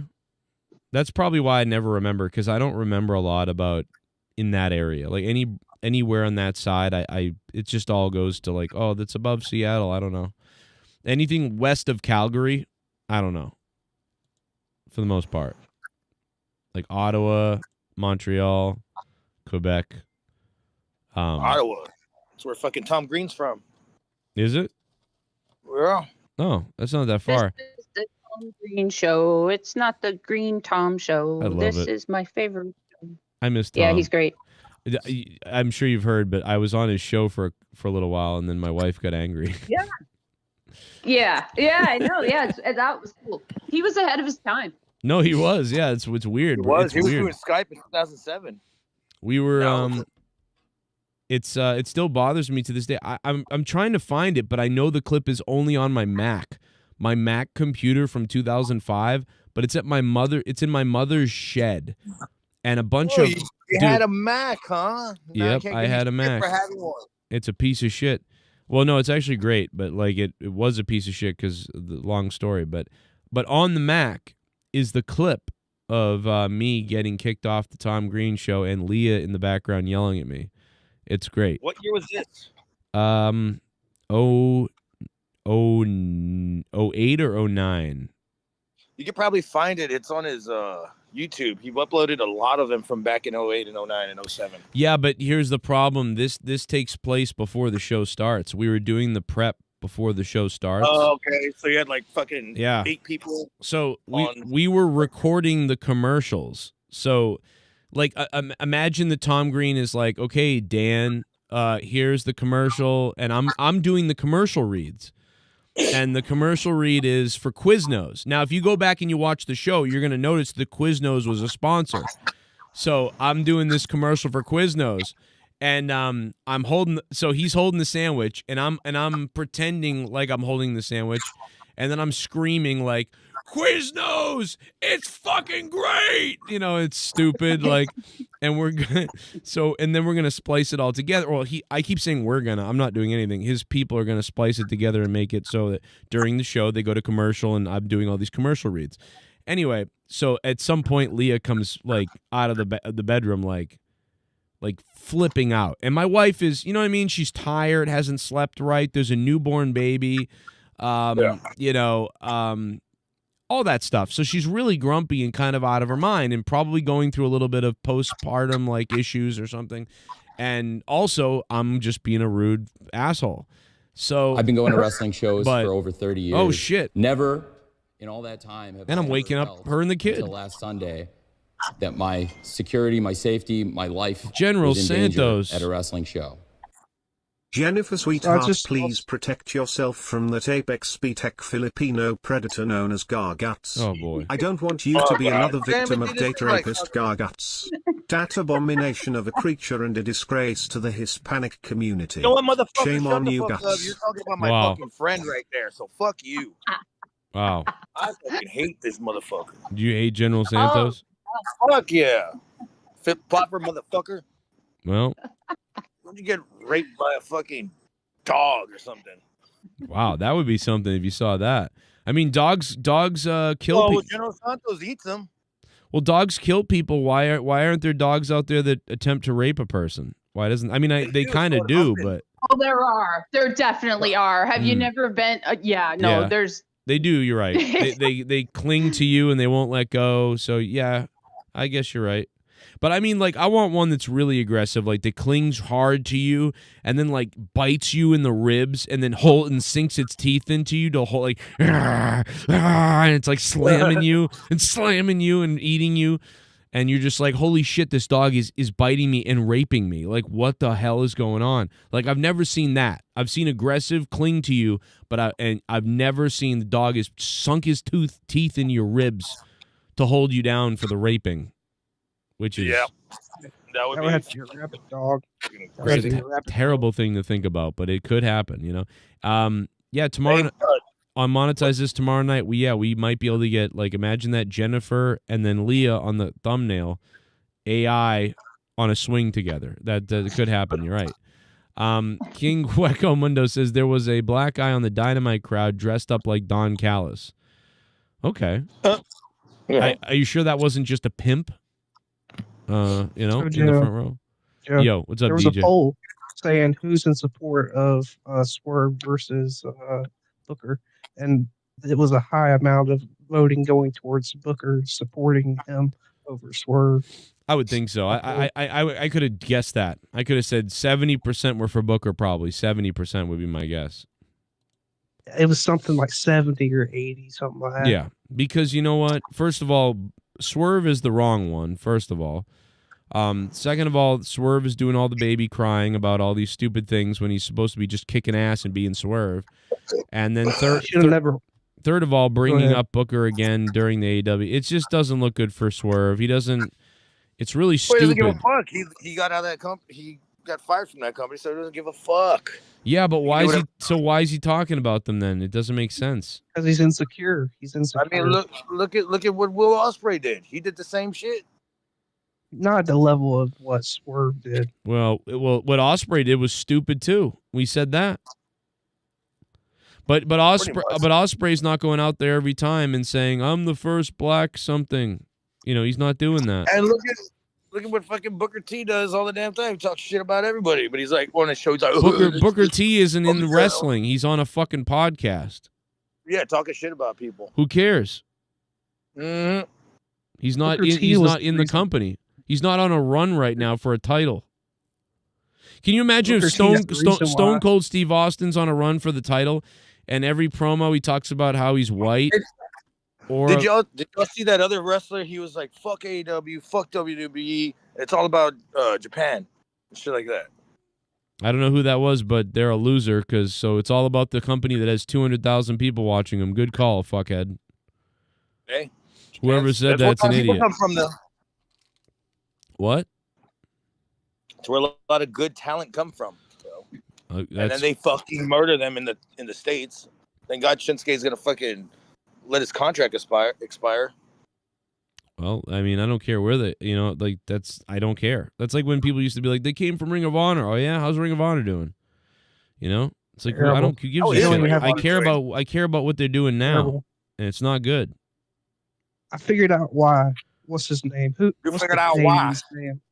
How southern are you? Canadian that was the AOH, the ROH champion. That was the ROH champion lost? Chris Jericho. Yeah, I figured out that they were using him to kind of market up ROH so they could sign a deal, have a TV contract merged with AEW, and it didn't work. That's what I think happened. That's kind of crazy. It makes a lot of sense because they thought that Chris Jericho would bring a lot of eyes to ROH and they would sign it, but it didn't work. It failed. Because Chris Jericho is overexposed to the AEW crowd, and most of the people that are going to tune into Ring of Honor at this point are the AEW crowd. So bringing Jericho to Ring of Honor didn't do anything because everybody is already desensitized to Chris Jericho. So what would have been better is if when Will Ospreay was coming into AEW, you put Will Ospreay in Ring of Honor and then brought him up, just like NXT to WWE. Boom. Oh yeah, I heard about Chris Jericho finally saying that he's open to going back to WWE after all these years of talking shit. You know why? It's a contract year. Contract year. Oh, so Yep. he's probably just using that as leverage to fucking get higher. Yep. Get more money. Just like everybody's bringing up WWE like crazy. Everybody is, because everybody knows. And WWE wrestlers do the same thing. Right, because you got to drive up that contract. So you'd be a moron to be like, oh, I'm in AEW right now and we're looking to get signed again, and so that's about it right now. Yeah, that's cool, but no, I'm good, Why would you ever do that? No, you would say, yeah, WWE, I would definitely think about going there and we'll see what happens for sure. And then that's your little, ooh, see that, Tony? They're thinking about me. I'm thinking about them. Hey, well, better pay up. Better pay me a good amount. I think they're going to pay Chris Jericho. I think Jericho wants this to happen. I think Jericho wants Tony Khan to now offer him $6 or $7 million or $8 million or whatever, and then I think Jericho's hope is that then WWE will make him an offer for $10 million or more, and that's it. Okay, beautiful. I'm going back to WWE, and I'm gonna make a shitload of money. That's crazy, and that's what I believe. But if Tony Khan can beat it, maybe he'll stay. But it's looking more like he's gonna win with WWE potentially. We'll see. Beat it. I love this part of the show. I'm watching a recording. I'm seeing Damian Priest get his ass whooped by Drew McIntyre. Oh, when he ripped the patch off his eye. He looks great. Snake from that patch makes me think of Snake Eater from Snake. I think Drew McIntyre's shot. I think Punishment Martinez is shot. Just get off of that shit. I hate it.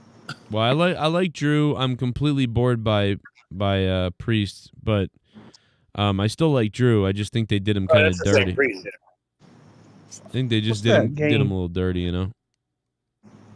What's that game I'm thinking of? Metal Gear Solid. It looks like that. Yeah, if he looks like Snake if he was on drugs, or is on steroids. Yeah. What? Yeah, I mean, he's pretty. He looks pretty crazy. He's fucking crazy, man. I like it. I know my wife likes him. I know that. She's gonna be watching maybe. So we gotta find Jen, that clip. Yo. Remember when you told me that your fucking friend made out with DJ Qualls? Whoa. Yes, 2 of them. Yeah, he came to our university. There was a couple. There was a lot of live music where my university was, and he came with. He was friends with the band, blah blah blah. But he was more famous at that time than this little band. He had just been in Road Trip. Yeah, wow. And he is just an ugly, weird looking dude, man. But he's famous. So, after the concert, I lived in a dorm. Oh my God. For 3 years, I lived in the dorm, 150. Oh man, all you heard was a bunch of banging. It was nuts. Anyway, so yeah, she comes in all just drunk. And she's like, I'm that guy for Road Trip. And I'm like, oh my God. And she's like, he's so ugly, but and I was like, Jesus, like, fuck. It's not even on her list, but she was like, famous people. I'll fuck a famous person. Yeah.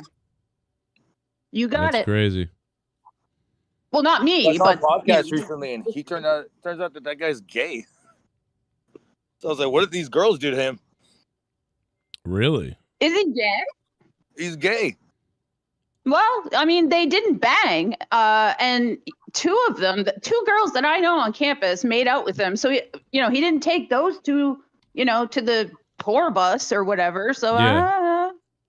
I don't know. I saw some crazy stuff back in the day with that. That is so wild how that happens. Like it's kind of crazy. I pray Drew gets over on this. Tour bus or what? You fucked with what? No, just like, between first of all, my bands, but also not just my bands, but like just being around other bands, like, it's just crazy. Oh, yeah. It's great. Like there's like, I mean, bro, it's kind of gross. There's like a lineup, like there's like a line of girls waiting, like, okay, you come on back. And then the guy goes and makes a sandwich and drinks more, and we all party a little bit. 10 minutes later, he goes and picks another girl out of the line and brings her over the bus. It's wild. I've seen that happen. Isn't that? What's funny crazy. about my band? We every time fucking bitches would come into our fucking van, my bandmates would go, "What the fuck you doing in our van? Get the fuck out of here!" And I was like, "Hell yeah!" Was doing Fuck it. these hoes. There's a stain in your van, just so you know. No, it's crazy what happens. I mean, I wouldn't. I don't know. I mean, like I definitely hooked up with people, but I never ran a fucking train on like 7 different, like, I don't know, like, let me get 7 different girls in one night. Guys are just running a train on this one girl. What? Damn. You saw that? No. Well, yeah, dude. No, I saw lots of different things, dude. I saw crazy shit, and I'm like, I never thought like there'd be a line and a dude would have 4 different girls in one night. That never really came across my brain, to do that. We weren't famous enough. That's true, and like I wouldn't have had I don't think I really would have had the opportunity anyway. I mean, maybe. No, I mean, like it was like I don't know, like how to explain it. Like I mean, I've hooked up with people at concerts just being at the concert as a fan, and I've had people hook up with me because I played somewhere, but like I've just never seen. I couldn't believe it. This guy is like, "Yep, let me go back to the line of women that's waiting." And by the way, men do it too now, especially now more than ever. Dudes show up there's so many female singers and guitarists now that tour, and drummer girls and cam girls and shit, and they do tours and these appearances. So like, dude, these women now, like, but the problem is with the guy groupies, they're way more selective. I feel like these women, they don't need to sleep with anybody. They could sleep with whoever. So unless there's a really good looking dude that catches them, I don't think they're bringing any old person back on the tour bus with them. Girls can be more selective. The other night I ran into some famous YouTuber streamer, and in her chat, because I was streaming while I was doing just walking around streaming, and then in her chat they started coming to my chat. They're like, "We recognize you right away." I guess there's people that watch you and her. Oh, that's weird. And they came to my shit and they were like, "Yeah, we saw you over there." And I was like, "That's fucking random, but that's pretty cool." Yeah. But Joe, did you see The Accountant 2 coming out this April? The what? What? The Accountant 2. Y'all ever watched The Accountant with Ben Affleck? The accountant too, bro. Are you kidding me? I don't know what the fuck he just said. Oh my god. He said The Accountant 2. Like a sequel to the movie The Accountant, I guess, which Ben Affleck I've said. never even fucking heard of this. Nobody has seen it, almost. Apparently he has, but I'd like to bet that... What is this, some fucking Jewish guy, Cliven? No, it's Ben Affleck. No, it's like a hitman, but he can memorize numbers. Yeah, it's like a psychological murder mystery thing, right? Or action thing. It's got the guy from Punisher, the show, and him. Nobody saw it. Let me put it that way. Almost nobody saw it, and they're making a second one. Hey, maybe you know what he's gonna do? He's gonna shoot up a chick that looks like Jennifer Lopez in it to get his frustration out. He's gonna become Daredevil again. That's what he's gonna do. Right. What do you think that? What do you think Jennifer did? That made them break up. What do you think happened? I mean, you think some like a video leaked out, or they got money? Money? What do you mean? Yeah. What do you mean? I think she's going to jail. Over money? Yeah, she's going to jail. Diddy. Oh, you think she? Oh, because she's into like younger kids, and the cops told her about it. Like, oh yeah, we got her doing. Because she's a witness. Wow. It's in an affidavit. I thought that was Jennifer Lopez. Jennifer. That's what I'm talking about. I did, yeah. No, Jennifer. she said Jennifer Garner. That's what we're talking about. Oh, I don't know. Mary J. Blige is guilty too. Mary J. Blige, she's dirty. Wow. She's done a lot of bad stuff. Allegedly, she was gang raped. There's a lot of women recently going to jail for stuff like teachers touching kids and stuff, and I'm like, why didn't I get touched? Like I would have loved it. I had, one of my teachers. I've told you this before, but I was doing a metal show, and I was 18, by the way, which makes it legal. And I played a show, and she literally came out to the show because I was in class.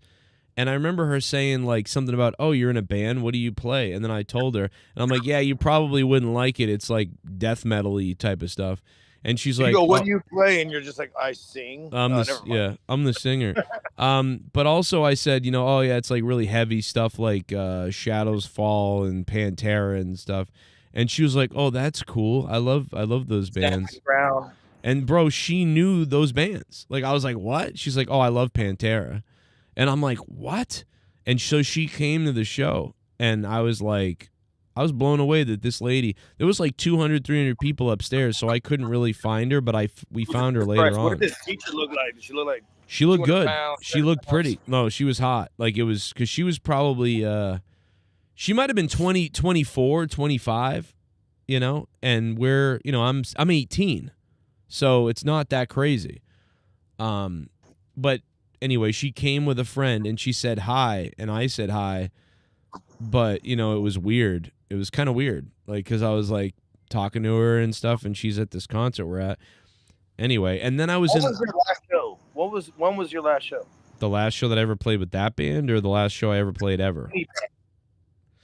The last show I ever played ever was at a lesbian bar. Hell yeah. Was it called, like, Carpet Munchers Inn or something? Yeah, it's called Bag of Pie. Bag of Pie. No, actually, you know what? I take that back. It was not at a lesbian bar. The last show I ever played was actually at the Varsity Club in Quincy. So yeah, that was the last show we ever played. Oh no, I'm sorry. I was wrong again. No, I was right. That is the last show we played. Yep, that was it. Sorry, I got it right. Okay, there you go. The last show I played was in Austin, but I don't remember. That's way cooler. That's way cooler. You don't really want to play a show in Quincy to be your last show. It would have been better if it was like in Boston or Alston or something like that. So, you playing in Austin is much better than me playing in, Boston or sports in bar. front of a biker gang? A club? I played in front of a club before. Do you know the craziest thing that ever happened to us was when I was playing a show. It was with Tosevich. Chris was in a band with me, and they arrested our guitar player. We showed up to this bar. Now we played a couple of shows already, and it went great. And we'd rehearsed everything. We had 15 songs, whatever, ready to go. And we're playing this bar, And, you know, there was a few, it wasn't going to be a big show. There was like 30 people in the bar, you know, whatever, but that's 30 all right. people? 30 still people, good. yeah, in a bar, you know, that's not bad. And anyway, we packed everything and we're ready to go and we're waiting for the place to open and do all that sort of thing. And these two guys out of nowhere come up to my guitar player. We had two guitar players, but they came up to the lead guitar guy, and they're like, "Are you Donnie something?" And he's like, "Yeah." And I'm like, "What the hell's going on?" And they're like, "Put your hands behind your back." Donnie. And I'm like, "What's going on?" He goes, "Oh shit, okay, here." He goes, "Can I just give him something really quickly because I don't want to go to jail with everything." And he hands me, goes, "Here, take my cigarettes," and he hands me his pack of cigarettes. But in his pack of cigarettes are drugs. Like I don't know this. I was say like a baggie. You saw a baggie in there? Yeah. So he goes, "Here, take my cigarettes. They're gonna take my cigarettes." And I'm like, "Okay," I take his cigarettes. Well, I open the cigarettes up later on, and in the there's no cigarettes in there.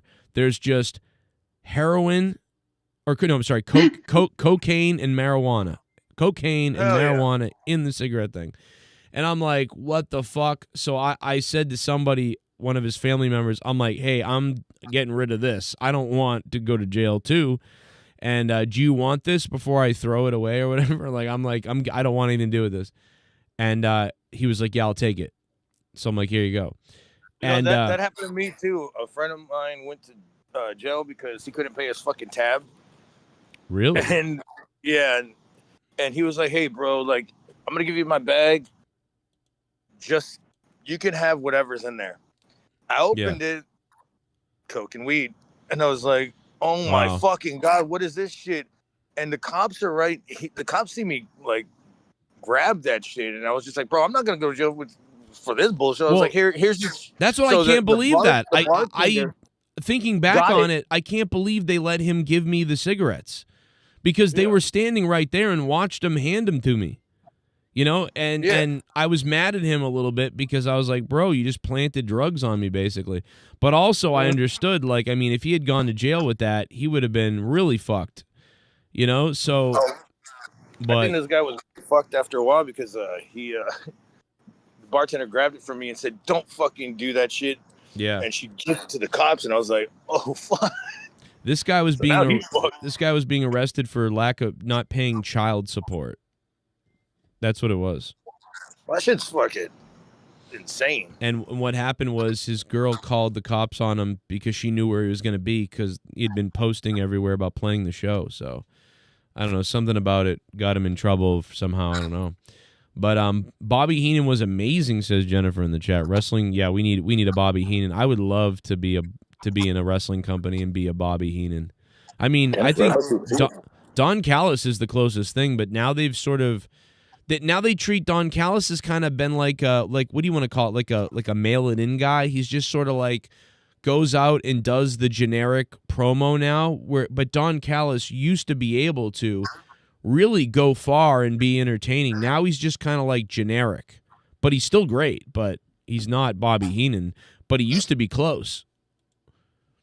So. Pretty close. Yeah, I love Don Callis. He's probably more low key right now because his soul is slowly dying working at AEW, where, you know, this guy truly cares about the craft, I feel. He's also a guy from Canada. Speaking of Chelsea Green earlier, we really get it up here, man. I'm telling you, we need our entertainment or we won't make it through the winter. And I think his insides are slowly dying. That guy's a gem. And I don't know why WWE doesn't have more managers. Why not? Especially for all these luchadors and Japanese people who can't really speak the language very well. Instead of making, Io Sky say some shit and we don't know, like she could also have a cool manager. But although she's got aura, I like Io. She doesn't really need one. That's a bad example. She's got him better. You know what I mean? Why hasn't I cannot believe the WWE has not brought Don Callis over there like forever. And I know that he was there for a second years and years ago, but I mean, like, why is he not utilized in WWE? Did he do something to somebody? Like, I don't get it. He's so good. Yeah. Money. It's money. And yeah, it's the listen. Canada produces really good wrestling minds and good personalities. They just always have, because Canada treats it kind of seriously, and I think that really comes across more now because we talk about it being so loosey now, and Americans have always been kind of all over the place with it. Like, you never know what type of person you're going to get. But Canada, it's always taken it more seriously. It's because of more of the rural aspect, and there's less people, and in less populated areas, it's like you really got to put on a good show and make people convinced, or they're not coming back, or they got to buy in. That carny aspect is really was adhered to there, and just like some of the southern territories in America, like some of those places were very serious. But yeah, Canada's always produced high quality, guys that sell, guys that are more physical a little bit. Like Bret Hart says, although I don't think Bret Hart has been watching AEW too much, but I kind of get his point. But just, the guys out of Canada always make it look really, really stiff, or really as real as it can, and are smart. So it's just a thing that happens with Canadians. So they really get it. But yeah. I think your analysis on that is pretty good. You're right. I mean, the whole country only has about 8 cities big enough to even be considered for any show, a Raw or a SmackDown or anything. I'm blown away. I'm blown away by I had no idea. I knew that, Canada had a smaller everything, obviously I know, but I am blown away at the size of Canada, of how small Canada is population-wise. This came up because Trump, the stuff with Trump, and other people were talking about stuff, and everybody's making jokes about, we could take Canada, we could take Canada, here's what Canada has for tanks, here's what Canada has for whatever. I mean, obviously people are just joking, like we don't want to take Canada at all, but it's just looking at the military and the naval and the army and the tanks and the population. It's like, but it's unbelievable. Like, it's not even close. It's fucking crazy. Like, I couldn't believe it. The vessels, like, we have, like, America has, like, 5,000 tanks. Canada has, like, 200. Like, it was crazy shit like that. The Navy ships, they've got 35 something. We've got, like, the biggest. It's wild. And then the population of Canada. Jesus, it's small. We got like the 3rd or 4th biggest navy. China. No, and we North got the first. Korea, I think we have the biggest navy. I think we have the biggest. No, China's ahead of us In the They're Navy? the biggest navy. Yeah, biggest. Yeah. Who has the biggest navy in the world? Okay, it is China. China by the number of ships, China has the most. What are the numbers? Then the U.S. So China, then the U.S. And then Russia. Right, which is why we're in trouble. If that war ever happened, which I don't think it will, because I don't think anybody really wants to fight.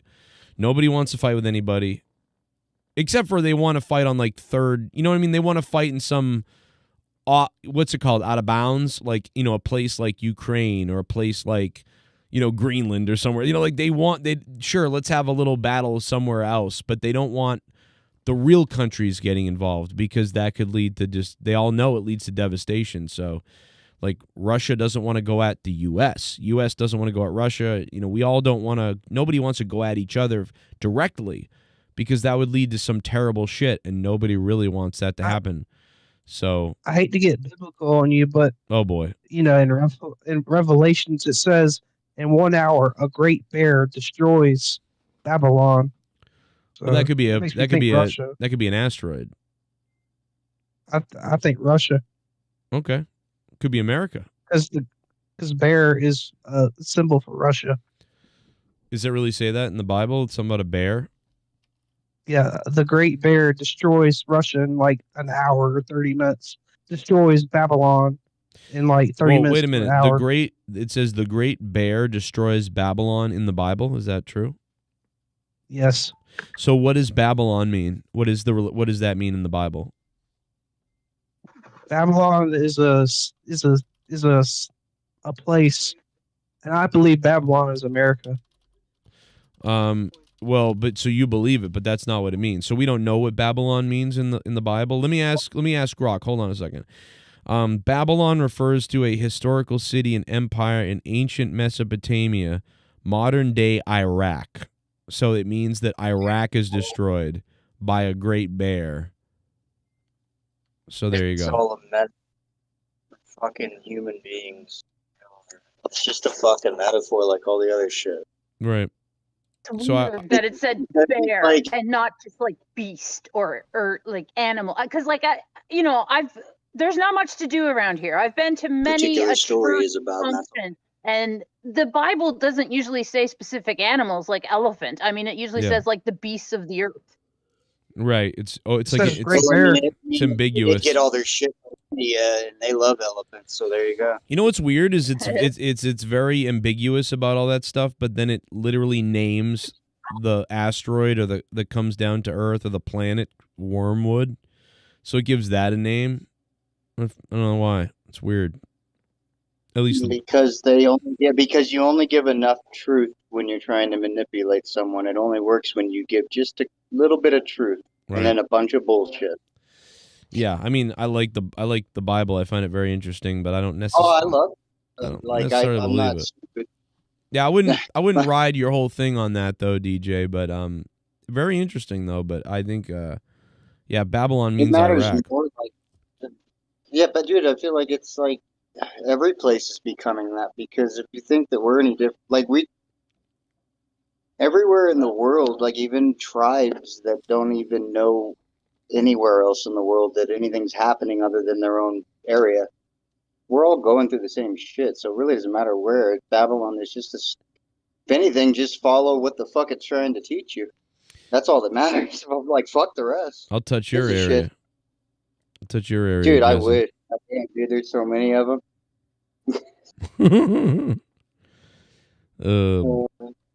Look at that fan, man. Imagine you swinging from that fan.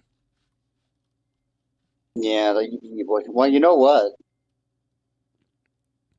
Tomorrow night, I'm monetize this tomorrow. Keep it up, like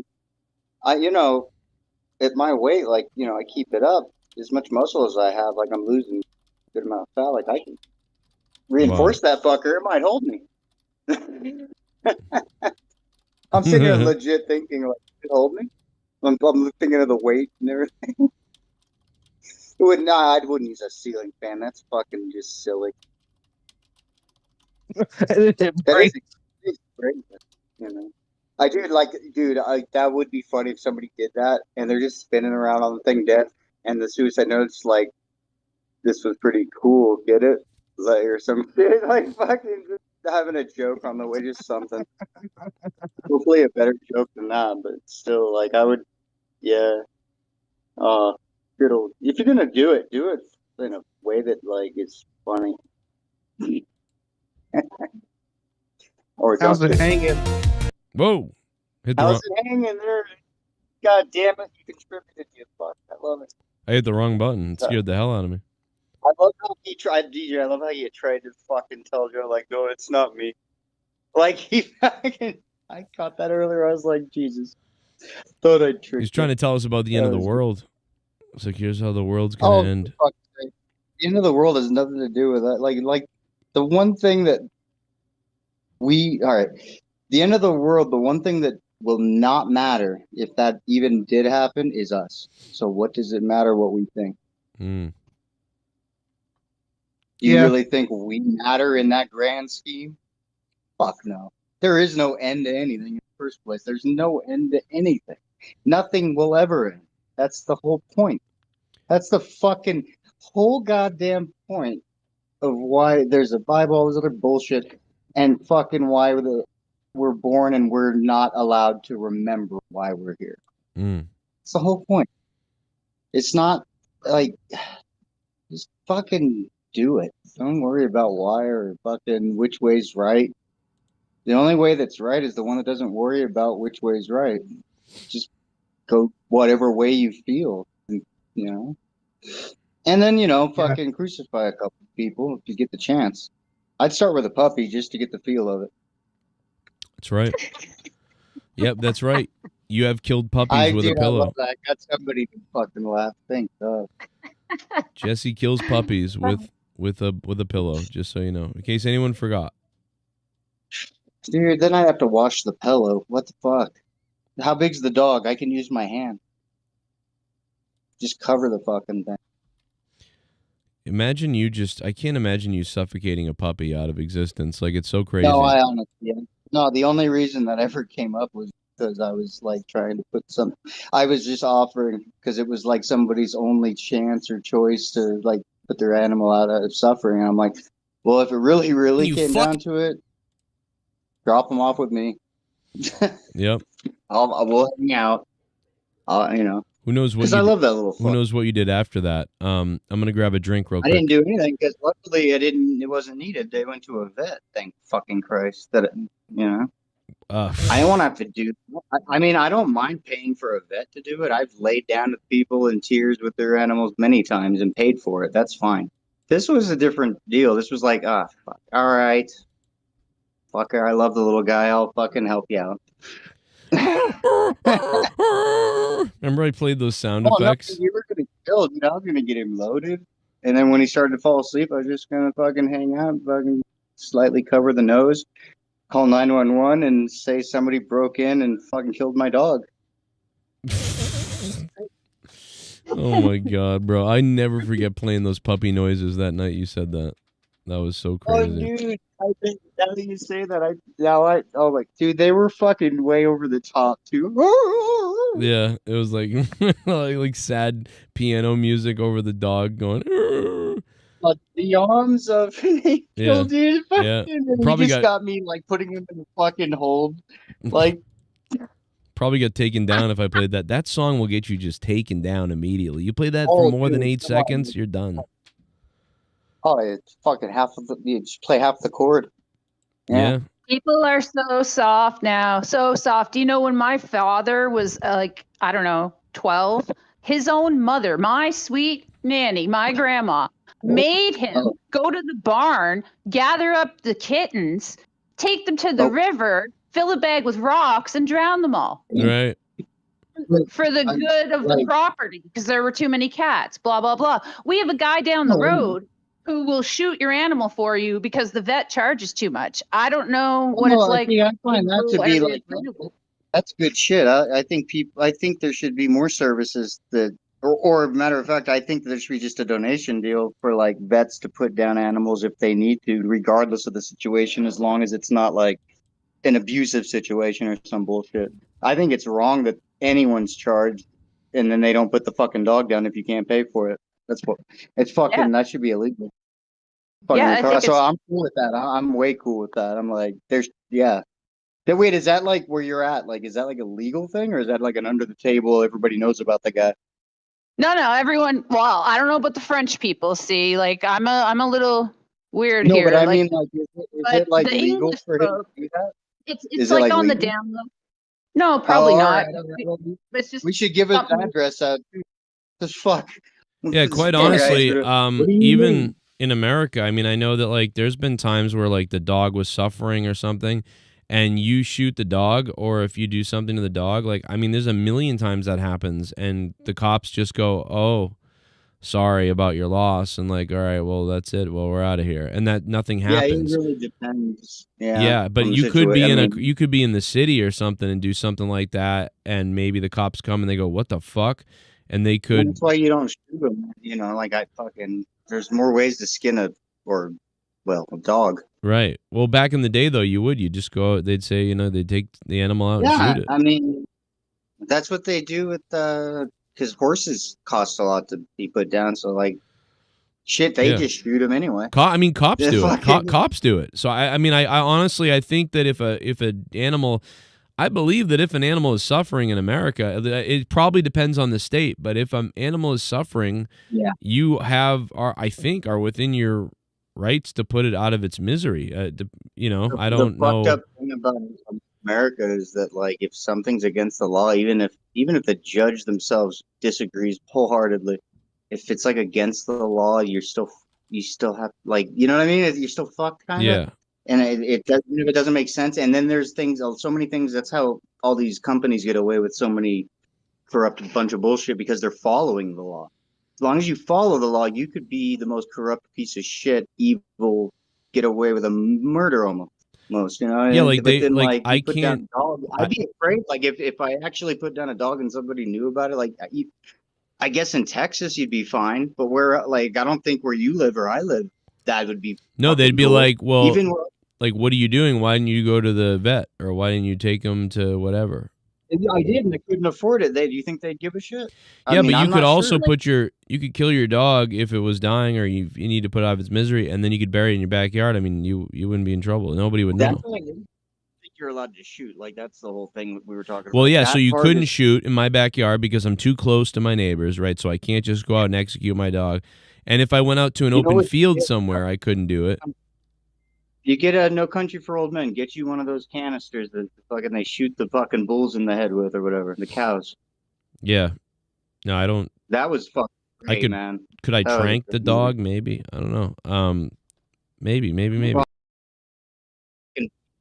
like putting animals, like if they're, yeah, if I see an animal out of their misery, even to a stranger, I'd be like, if they can't pay for it, I'd fucking immediately insist. Like, Well, it's that's the other just thing is they would wrong. say call 911, and then the cop is going to come out or the person is going to come out and they'll do it. But it's hard to say when you see the thing right running around. I think they fuck you because you have to get your dog like registered, right, and all that, and get them a license. But then, like, what? So you can't afford it. So what if you were to try and give it to the Humane Society? Because obviously they're not going to get it at home; it's dying. So put it down. They probably wouldn't let you because it's registered to you. You know what I mean? Like, you couldn't even take that route. I don't think. I've never really thought about that. I just put them down. But you know what I'm saying? Yeah. Like, I wonder if you could do that, like give it to the the local Humane Society, and then they just put it down and charge the state. Or I wonder if they wouldn't even let you do that because, just weird. All these rules, fucking dumb. We should just put people down. The animals didn't do anything. Yeah, Right? I do get more emotional when I watch a sad animal scene in a show or a movie, like compared to Yeah. people. Yeah, that's Yeah, true. you don't even have to know the animal story. You just feel bad immediately. You have to watch an entire arc of a human being to fucking give a shit what the hell is happening. That's great. Right. You have to watch a whole arc of a human being, which is what we don't get anymore on fucking television for weeks and weeks and weeks, even though WrestleMania is coming. Sorry. I'm just really upset because I really thought I had my cousin back and they fucked it all up. Oh, I don't know if you heard earlier. I tried to get my cousin back into wrestling when Cena went heel, and he watched Elimination Chamber, the first pay-per-view he watched in years with me, and he was going to be back in. And then, I don't know, 8 shows went by, and Cena or The Rock, failed to appear, and he said, F it, and he's done, and he's now more bitter than before. I would tell him, don't worry about the rest of the build. Just watch Mania and have an open mind. Because the one thing WWE's pretty good at, even if the whole thing's fucked up, they're pretty good at pulling a rabbit out of their ass at the end. So it might still be good, even if the whole build up to that very night sucks. Even if Friday sucks, Saturday might be really good. Sunday, he should still watch Mania. Is he gonna watch Mania? No, he's bitter. He said, F this. I've watched, 7 episodes or whatever the hell it was. There was no follow-up. I'd be like, dude, what a dumb bunch of shit then. I'd be like, so you wasted all that time on 3-hour Raws or whatever you watched, and you're not willing to fucking watch the main event you did it all for? Like, at least fucking finish the job. Goddamn. He wasted all that time. He's not going to watch the main thing. God damn it. Yeah, Jesse, that's exactly why he's angry, because he wasted all that time. But then it's even more like, don't watch. Because what if the fucking thing's good? What if the build really didn't, the build doesn't have to be, the build could be better than the fucking match, right? In this case, I think the Mania is, probably going to be pretty good, but that's why I'm not even worried about it. I think the fact that they're just doing it is going to be good. It's going to be a good match. I'm sure most of Mania is going to be great. They're all, they're so talented, blah, blah, blah. It's going to be great matches. I Yeah. don't know. I'm really old, I guess, and I miss the days when, you know, there was a build for months till WrestleMania. You Well, know, that kind of works. I just think that they got. Go ahead. It's sad. Sorry. Well, no, Oh, I I was just got. gonna say. I think there's too many masters to serve. I don't even think The Rock is all to blame this time as much as people. You know, he is to blame partially, but I think there's just so many masters to serve. The last thing that they really care about is if it all is linear and makes sense. You know, like they care more about appeasing all the different people they have to make happy, including The Rock, and then fucking make their money, yada yada. Like, I'm with you though. So, It's on a scale you of know. 1 to 10, who do you think's winning that match? I think I have a pretty good idea who's winning, coming out with the WWE champion. When is he retiring? Is it December? Yeah, I the guess. the final show of WWE this year. Okay, so like I got yeah, I think that they might even have him hold if they did have him win, I could see them even having him hold it. And oh man, I don't know. See, this is where it's kind of like they're doing all this shit and his reasoning, I'm gonna take the belt away. The cool thing would be like if he went away with the belt and literally legit took the belt CM Punk style and didn't come back. And then they redid the whole process and made a one belt. Well, that's it. Got rid of the whole two belt thing, and I doubt they'd do that. But that'd be the only way it makes sense to me. Otherwise, what do you really do with it? Why win it? You know, he's just going to drop it at another big pay per view, probably Saudi Arabia, and then what? Or they get rid of the belt and then what? Have a tournament? That'll be fucking Tony Khan over there. Like I don't know. Like They do that with King of the Ring. yeah. Fuck me. See, honestly, I don't even care who wins. To be honest, I just hope it's good, and it's somewhere along the line that they stumble into even really good shit, and it's not even planned. Because I don't even think they have it. Joe did talk about how there is a possibility. I mean, it's probably going to happen. You know, Stone Cold's going to show up, and there is a slight chance that Stone Cold turns heel. And Oh, like for fuck's joins sake. John Cena?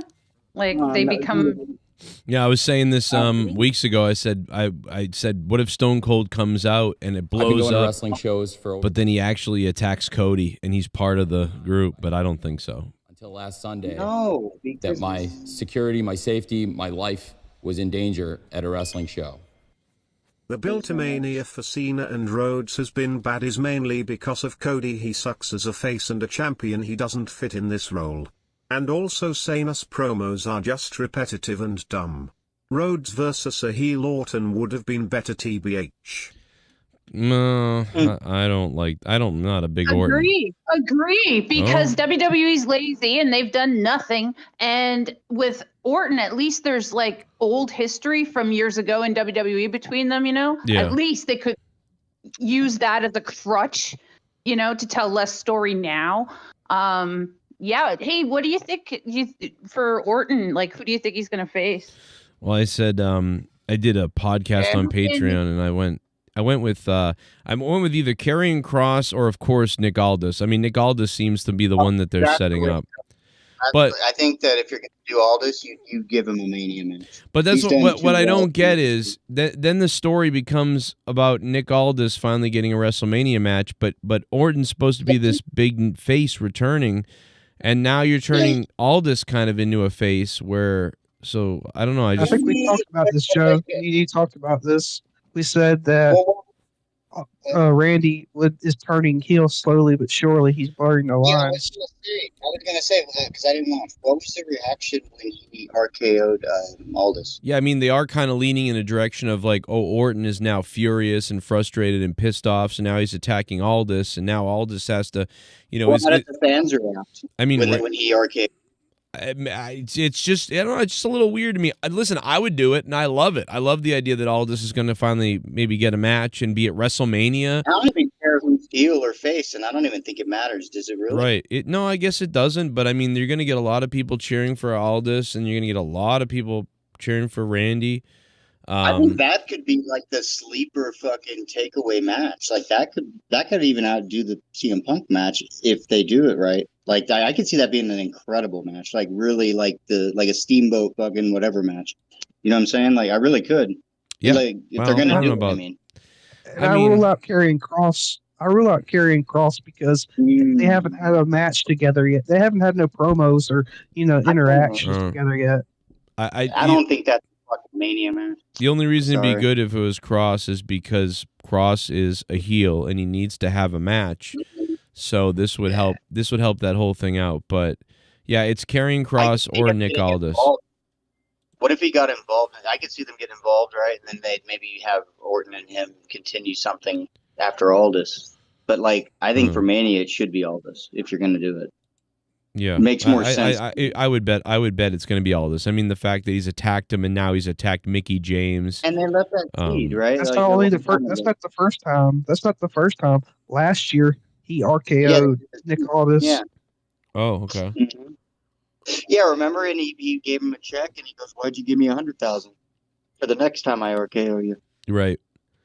Yeah. So there's there's history to do this. So yeah, no, I would bet on Nick Aldis, and I'd go with Nick Aldis. Are you guys? You guys mentioned Karrion Kross. I haven't been watching. Are they doing better with him? Not really. No.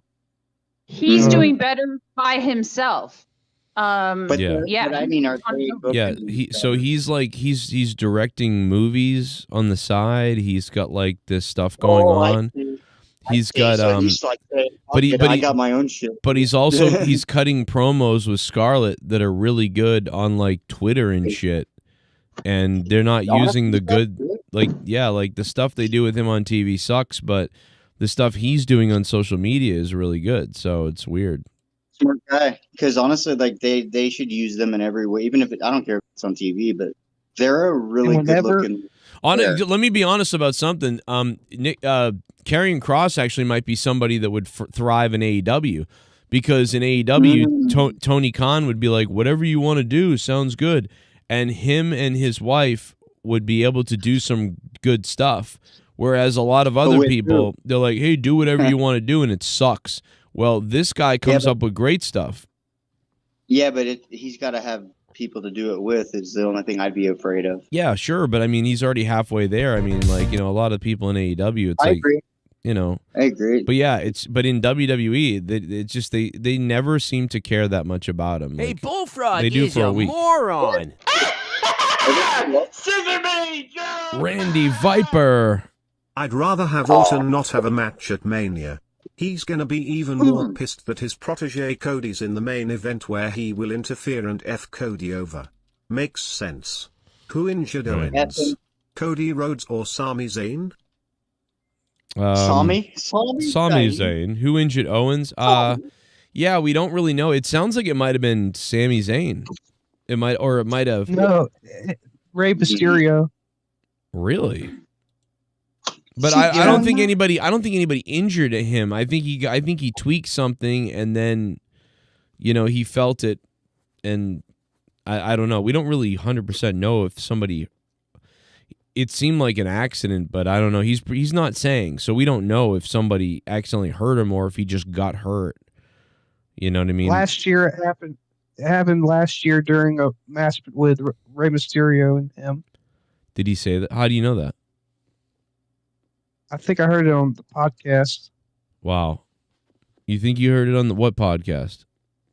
He was on Chris Van Vliet, I believe, or maybe it was a different one, but he did. This was about a week ago. I heard him today on the Chris Van Fish Fillet thing, but so this was about a week ago, and I'm not sure what podcast, but Dutch Mental, like everybody's reported on it. So it happened. I don't know what podcast. Yeah, like that. He basically said, "I know when it happened. It was against Ray in a match in January." Okay.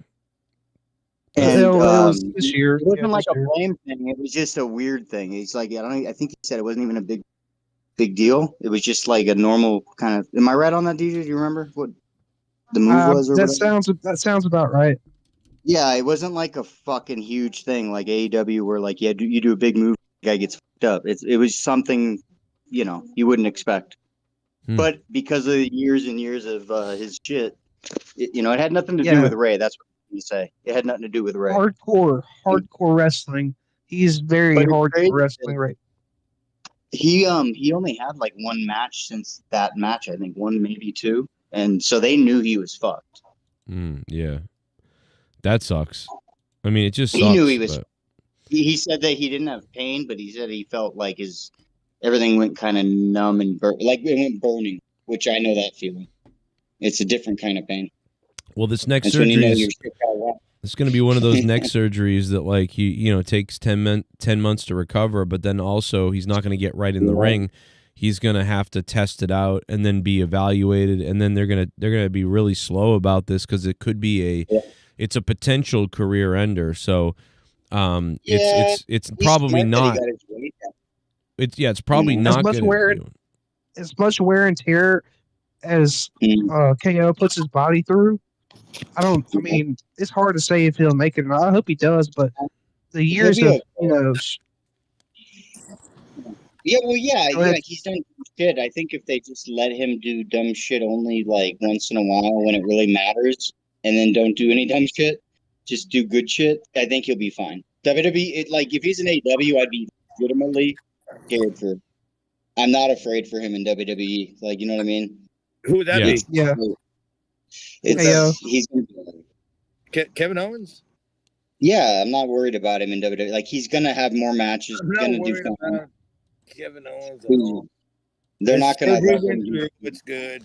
You know what you got to worry about, Garguts? You got to worry about the drug dealer that's going to come out from behind that tree and stab you. I think there's one right here. You're in the live version of Schedule 1. You should run up to somebody and try and sell him something. Dude, I like Schedule 1. That's fucking great. I haven't played it yet, but I've been fucking seeing people play it. Dude, Asmongold's been tearing it up. Oh, yeah, Asmongold, and I think Code Miko. And I love it. He's never been a drug in his life, so he's just like, I'm gonna sell him the green crack like he actually thought it was crack. Dude, it's crazy. After you told me about the whole dollar stake shit, all these fucking streamers that are in Austin area, they've been flooding my shit. And I'm just like, all because of Asmongold shit. And I was like, oh, okay, let me follow all these people. So he's a gem. I tell you. Now, what kind of game is this? We got to get Garguts on Asmongold to drop his pants, pull his dick out, and say, "Joe Cronin, monetize this 500." It's a drug dealing simulator. God, I'd have to pay him like $1,000 if he did that. So what the fuck's your name? Oh, DJ.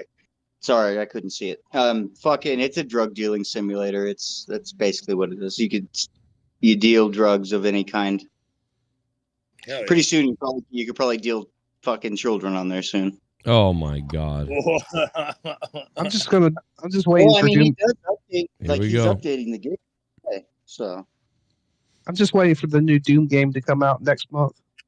Oh Christ!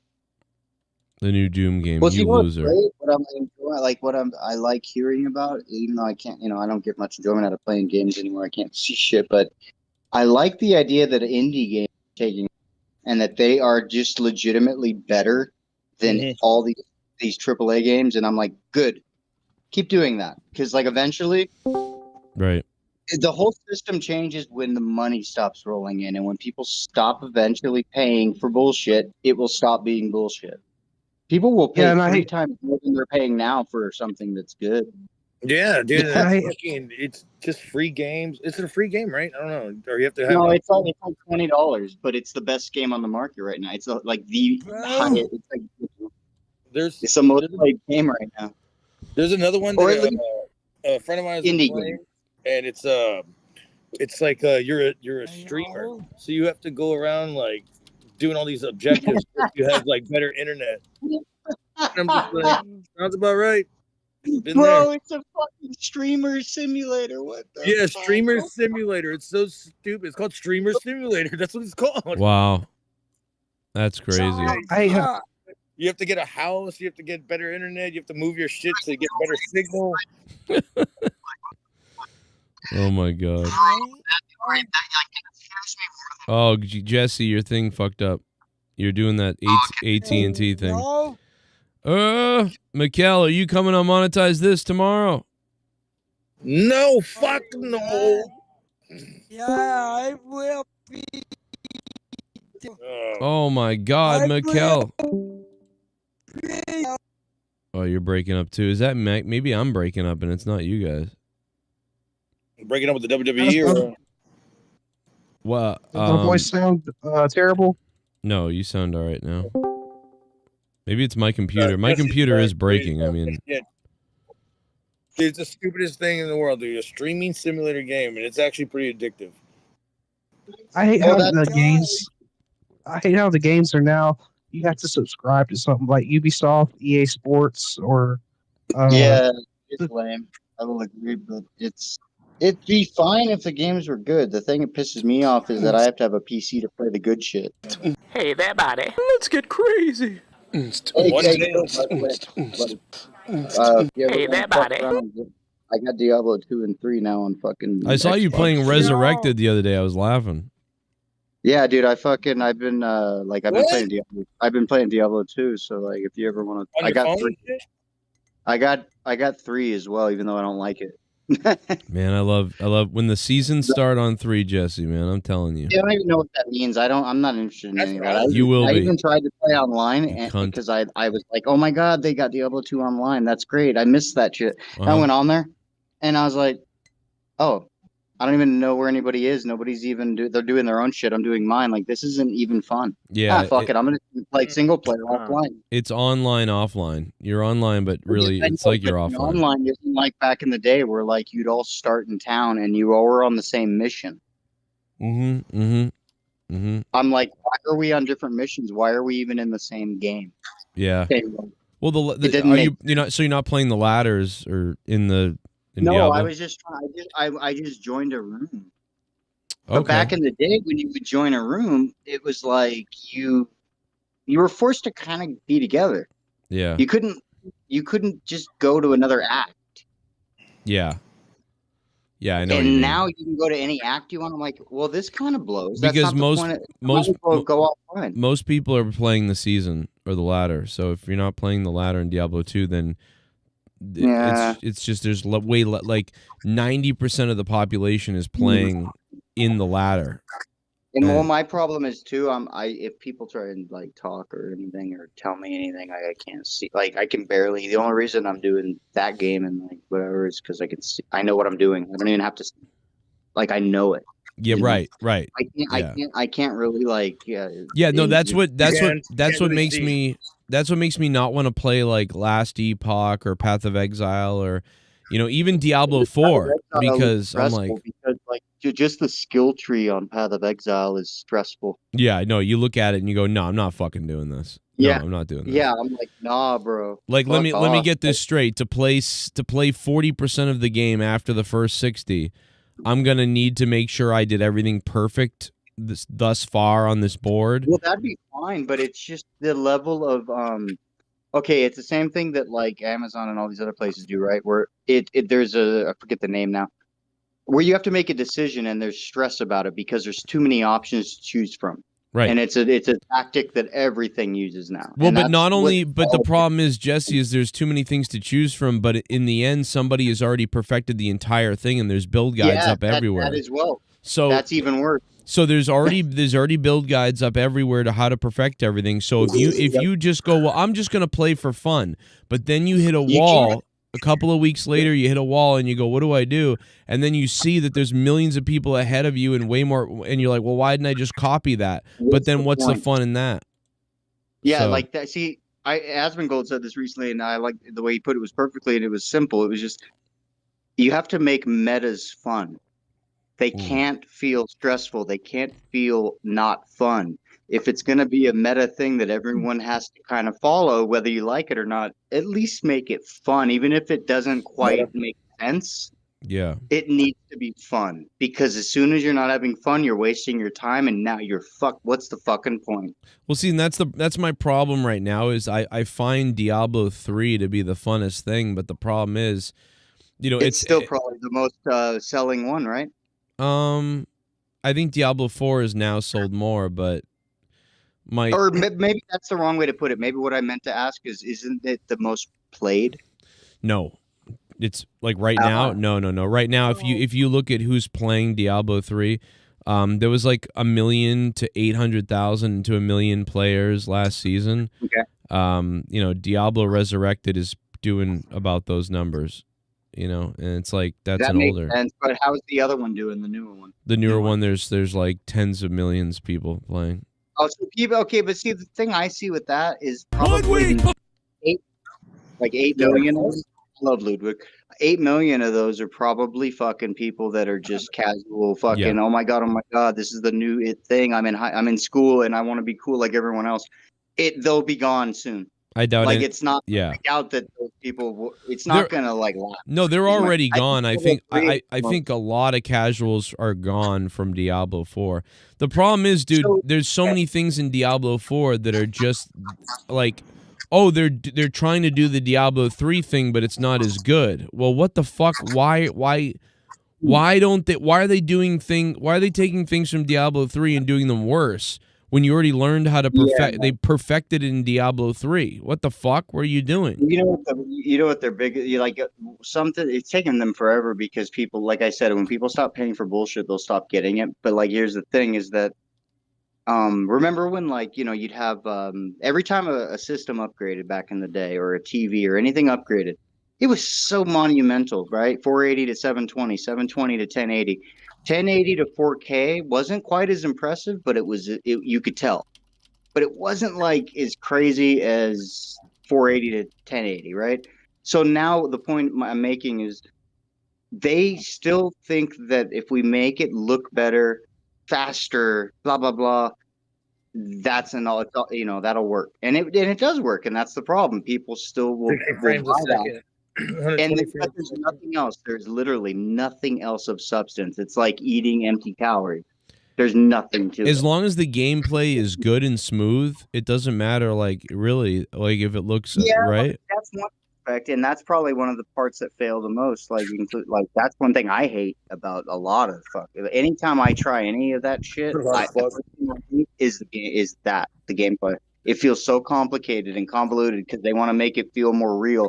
So you have to do all this combination horse shit. It's worse than Mortal Kombat back in the day. Well, I was trying to tell someone the other day who was trying to get into Diablo 3, and I said, oh, well, Diablo 3 is considered to be like kind of like an arcade version of Diablo. Like, so, Diablo 2 takes a lot longer. It's a little bit more skill-based.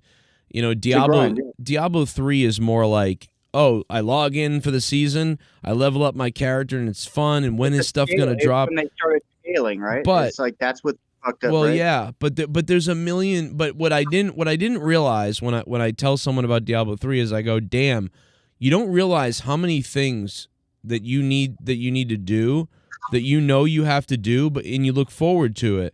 But telling a new person that is fucking crazy.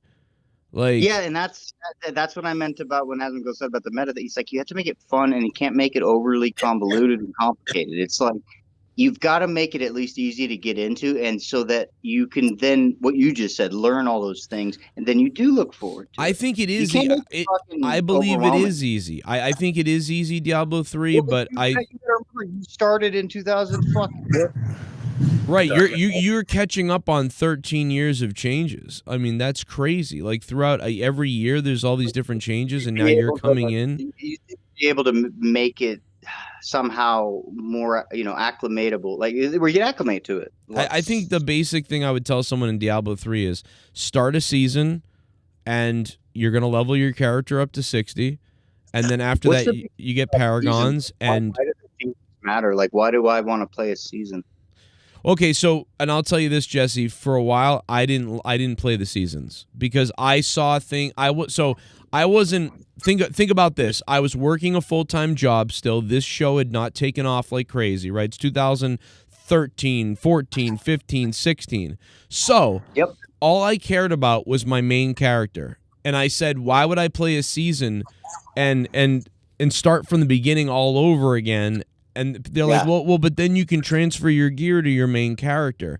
And I'm like, that's great, but that feels like a waste of time. I'm just going to play my main character, and no, it makes sense if there's drops that are more rare. No, that's so here's the thing. So in the seasons, what they do now is, now they don't have any new seasons. Whenever there's a seasonal theme, it's a repeat of an older one. But the point is that it's fun because you get mega power, and so when the season's over, you are really powerful, and that experience is now fun to me of starting from the beginning, just like in Diablo 2. So it's fun, but it is it's more of an arcade, to be honest. It's faster, right? So you enjoy playing a season of Diablo 3 now for about 2 weeks. You play for like 2 to 3 weeks, Jesse, and it's like really fun. You get to whatever level you get to. Maybe you get to Paragon 500. Maybe you get to Paragon 2000. What do you walk away with? What? What do you walk away with? Well, why I like it was because of getting the cosmetics and the pets at the end, but also, What the hell is that? What's the second thing? What the fuck is that? So you get like, you get a portrait frame. Oh, is that like a necromancer fucking having little minions? Yeah, you get your little sidekick people, you get your frames, you get your glowing wings or whatever they are. You get a few things out of it, but like, so this is only for if you have the time and energy for bullshit. But again, I have everything, and now the stuff repeats, so there's nothing I can earn that I can get that's not new. But Jesse, on my main character, I've only got 80% perfect gear, maybe 70%, right? So I'm still looking for perfect gear that I can put on my main character. Oh, so you're looking for like shit. Yeah, I'm still looking for the cosmic wings, but that has nothing to do with the season. So my point, though, is in Diablo 3, it's more of an arcade. It's more of like, let's go in, blast for a couple of weeks, smash things, hope they drop, whatever. Whereas Diablo 2... There's no commitment value to it. There's not like, let's take the runes and what if I got that? It's more of just like, well, what if a primal version of my weapon drops? What if a primal... One thing I didn't like, and if I'm remembering correctly, was that, or maybe I'm wrong, maybe it's backwards. Maybe I'm okay. When shit drops, is it always fucking pertinent to your character? Almost. Well, it's 90% of what drops is related to your character. And is it always like an upgradable or like something of your caliber, or is it like nonsense? No, there's lots of trash. There's just lots of trash. All right, so okay. But when you're in the first 500 Paragon, you're still looking for stuff, and stuff is dropping. So it's like it's a constant dopamine of like. So like we should just fuck around and play on a private, just because like I can't see and shit, just to get me the hang of it and whatever. Because then like we could actually, because then once I get the hang of it, because that's the only thing stopping me, because I don't have to see. I just have to have the feel for it. Like, I don't see what I'm doing in Diablo. I don't even see what I pick up. I just pick it up, and then I open my inventory, and I look, and I don't want that. I can't read the shit. I can't see what's happening, but I can, once I get the feel for it. The thing I can tell you, the thing about Diablo 3 that's different than Diablo 2 is, like, in Diablo 2, depending on what gear falls, you might change your build to go a certain way because of what gear falls. Whereas in Diablo 3... oh, I'm going to be a demon hunter. Well, I'm going to be this type of demon hunter, so I know what I'm looking for. Like, it has to be that thing that drops. Like, I already know the perfect build. You're going to make the build that way. So you are waiting and expecting for the same equipment to drop every season that you get every season. Whereas in Diablo 2, it's still kind of like, oh, I'll make this type of build. Oh yeah, that's what I kind of like about it. Is that I like the long-term thing, because otherwise, I don't have time or energy. I don't even enjoy any of it. So I'm kind of like, what I do enjoy is anything that feels like even a modicum of progress. Oh, so you'll like Diablo 3 because it's constant progress, whereas in Diablo 2 you might get stuck for a while. But to what? What do you build? Because Diablo 3, you know what it feels like in Diablo 3 is that you're constantly building to the next thing you're building. And that's it. There's no reason. So there's no the goal in Diablo 3 is to level up your gems as high as possible, to get as much Paragon as possible, and to find all the most perfect gear, and then to make them and then go into the greater rifts. To defeat a 150 greater rift, because there's a leaderboard of where you are on the leaderboard, All right, so they had. I got you. So there are ways to give a shit. Yeah, Right. all right. That's way beyond what I'm going to care about. So that's fine. Yeah, for instance, like Leah doesn't even care. She doesn't even do that. Whereas like every season I make the leaderboard. Yeah, like if I personally like feel fulfilled on something that I did, I'm like, oh hell yeah. I don't really give a shit if the rest of the world sees that I did it. Okay. I care that I did it. Now I enjoyed it, and now I can shut the fucking thing off and feel like I didn't waste my time. But see, that's why I think that you do like Diablo 2, because in Diablo 2, it's like when you're fighting a boss or fighting something, you're like, damn, that guy killed me quick. I'm looking, and then you find things and you try them, and then you can beat that boss. And then you can do things and you can experiment, and it's no big deal. Who cares? Whereas Diablo 3 is like, yeah, you can play that way in Diablo 3 if you want, but you know the gear that you're supposed to have and try to get and need, and you're always leveling it all up until you're trying to compete. Like, what can you do? Like, I get what you're saying, but at the same time, like, what is... What's exciting is killing. What's exciting is doing the greater rifts. It's exciting doing the greater rifts. And no, I get all that. What I'm saying is, like, when you just said, what did you just say about that? There's always something to do with the other. What changes your perspective on 2 versus 3? Like, why is there like that perception switch? Like, as far as what gear you need to get. Like, I'm always looking for the gear I need to get. It just. Regardless of the game. Because I think in Diablo 2, there's multiple different paths you can go with gear. You know, depending on what depending. Oh, you're saying in 3 you have to do certain things, and they're very like distinct. Yeah, it's like in 3, whatever character you're playing, you know, here are the items I need to have. Like, and you're gonna get them. Have a random drop that's like, oh my god, this is what I wanted, and more. Well, no, I need this thing. So in Diablo 3, right? I need to get a Dawn crossbow, right? I need to get a Dawn crossbow. There's no other crossbow I need, and lots of Dawn crossbows are gonna drop, right? So by level, you know, by 3 hours or 4 hours into the game, I'm gonna get a Dawn. But but after a Dawn, there's an ancient version of the Dawn, and then after that, there's a primal version of the Dawn. Bro, I gotta ask you something. Playing. How many times do you redo the same exact thing? Every season. No, I mean in 4 hours. How many times do you do the same mission? So that's the other thing. In Diablo 2, you know, you're going around doing kind of different things.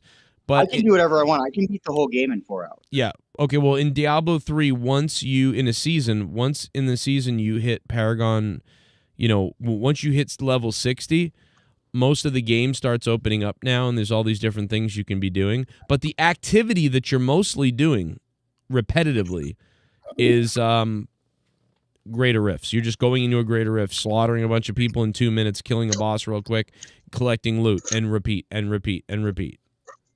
And I feel like if Jack Black made a movie of this, you guys would lose their shit like they're doing for Minecraft right now. So much nerdy shit going on. Yeah, people are probably like, what the fuck are we talking about? They missed Seriously, I don't even know what the and I'm a nerd. Guess I'm not I nerdy know what they're talking about because I'm not a Diablo 3 guy, but like, dude, they missed their chance on a Diablo movie. They really did. Yeah. They should have. Jack Black might make it. Let's see what happens now. No, if they did it now, it wouldn't be good. See, if they did it back in the day, it would at least it wouldn't have been as good as far as like visuals like they can now. But the story would have been impeccable. It would have probably been really good. Now it would just be for the money. They wouldn't even have a story. Especially, it's gonna be for the money. Have you not seen what they fucking did with Minecraft? People were like throwing popcorn. Somebody threw a chicken. Right. In the fucking audience. Because that's a very complicated game to make into a movie. It doesn't make sense. It's like The Sims. You can't just make a movie from it. It doesn't make. You have to have. It didn't make any sense to make a movie. I guess what it is, it's just they had streamers on there that are big streamers that do it, and then they have all this, are you like, kidding me? lore. I would crush the Sims game. Here's what happens, right? Your family gets sucked into the computer, but like the kids or one of the kids or something is playing the Sims game, But like in order to get you out of the game, he's got to win the game. So the family is trapped in the Sims game. You take the movie Stay Tuned and Honey, I Shrunk the Kids. Stay Tuned. Sounds exactly like Stay Tuned. Yeah. So Stay Tuned and Honey, I Shrunk the Kids. And at the beginning, like somebody get cursed into a video game. So it's like a comedy horror movie like Jumanji. Yeah, like all those. Roll them into one. You got the Sims. You got it. Boom. I could see that. It'd be great. Like more of a, Minecraft could have done that. Yeah, no, that'd been cool. And you could do that with Minecraft. And with the Sims, you could do it where like you could have some bad guys are in the Sims game too, and now it's the bad guys versus your family in the Sims universe. I don't know. Yeah. Whatever. Something like that. But have you seen the videos of the Minecraft shit going down? Yeah, and my kids are dying because I think we might go Sunday. It depends how Monetize this does, but we might go Sunday. We're gonna go last week, and we couldn't. But yeah, dude, the people are throwing popcorn. Listen, the theaters are blessed, even though that's terrible and it's a mess. And what they're doing in the theaters is kind of fucked up. But you know what, dude? The theaters needed this. Are you kidding me? Viral trends. There are people now going to see this movie a second and third time to be part of that experience. That is so good for the theaters, dude. They needed this. They're doing it just for the views, bro. Like there is. First of all, they're recording in a fucking movie theater. Nobody's getting hit for it. And they're just going viral with it, dude. It's just stupid shit. But the theaters, they've got to be loving it. The theaters have to be loving it, right? Because I mean, they need. No, they're not. They've been turning off. They turn off the fucking film. They tell them to shut the fuck up, or they kick them out. They kicked out a lot of people. I've seen those videos. They turn on the fucking lights. They turn off the film, and people are just ruining it before like anything comes out. Because I don't know. Jack Black just said he was gonna make a fucking Minecraft movie like a year ago, and then he did it. All right, Jack Black didn't make a Minecraft movie. He's in the Minecraft movie. Well, he said he would like to make a Minecraft movie, so I'm guessing he had a lot of input. I was in it. Yeah, I mean, it's a stupid movie. It's really dumb, but it's good for the theaters because they were in trouble. They were in big trouble.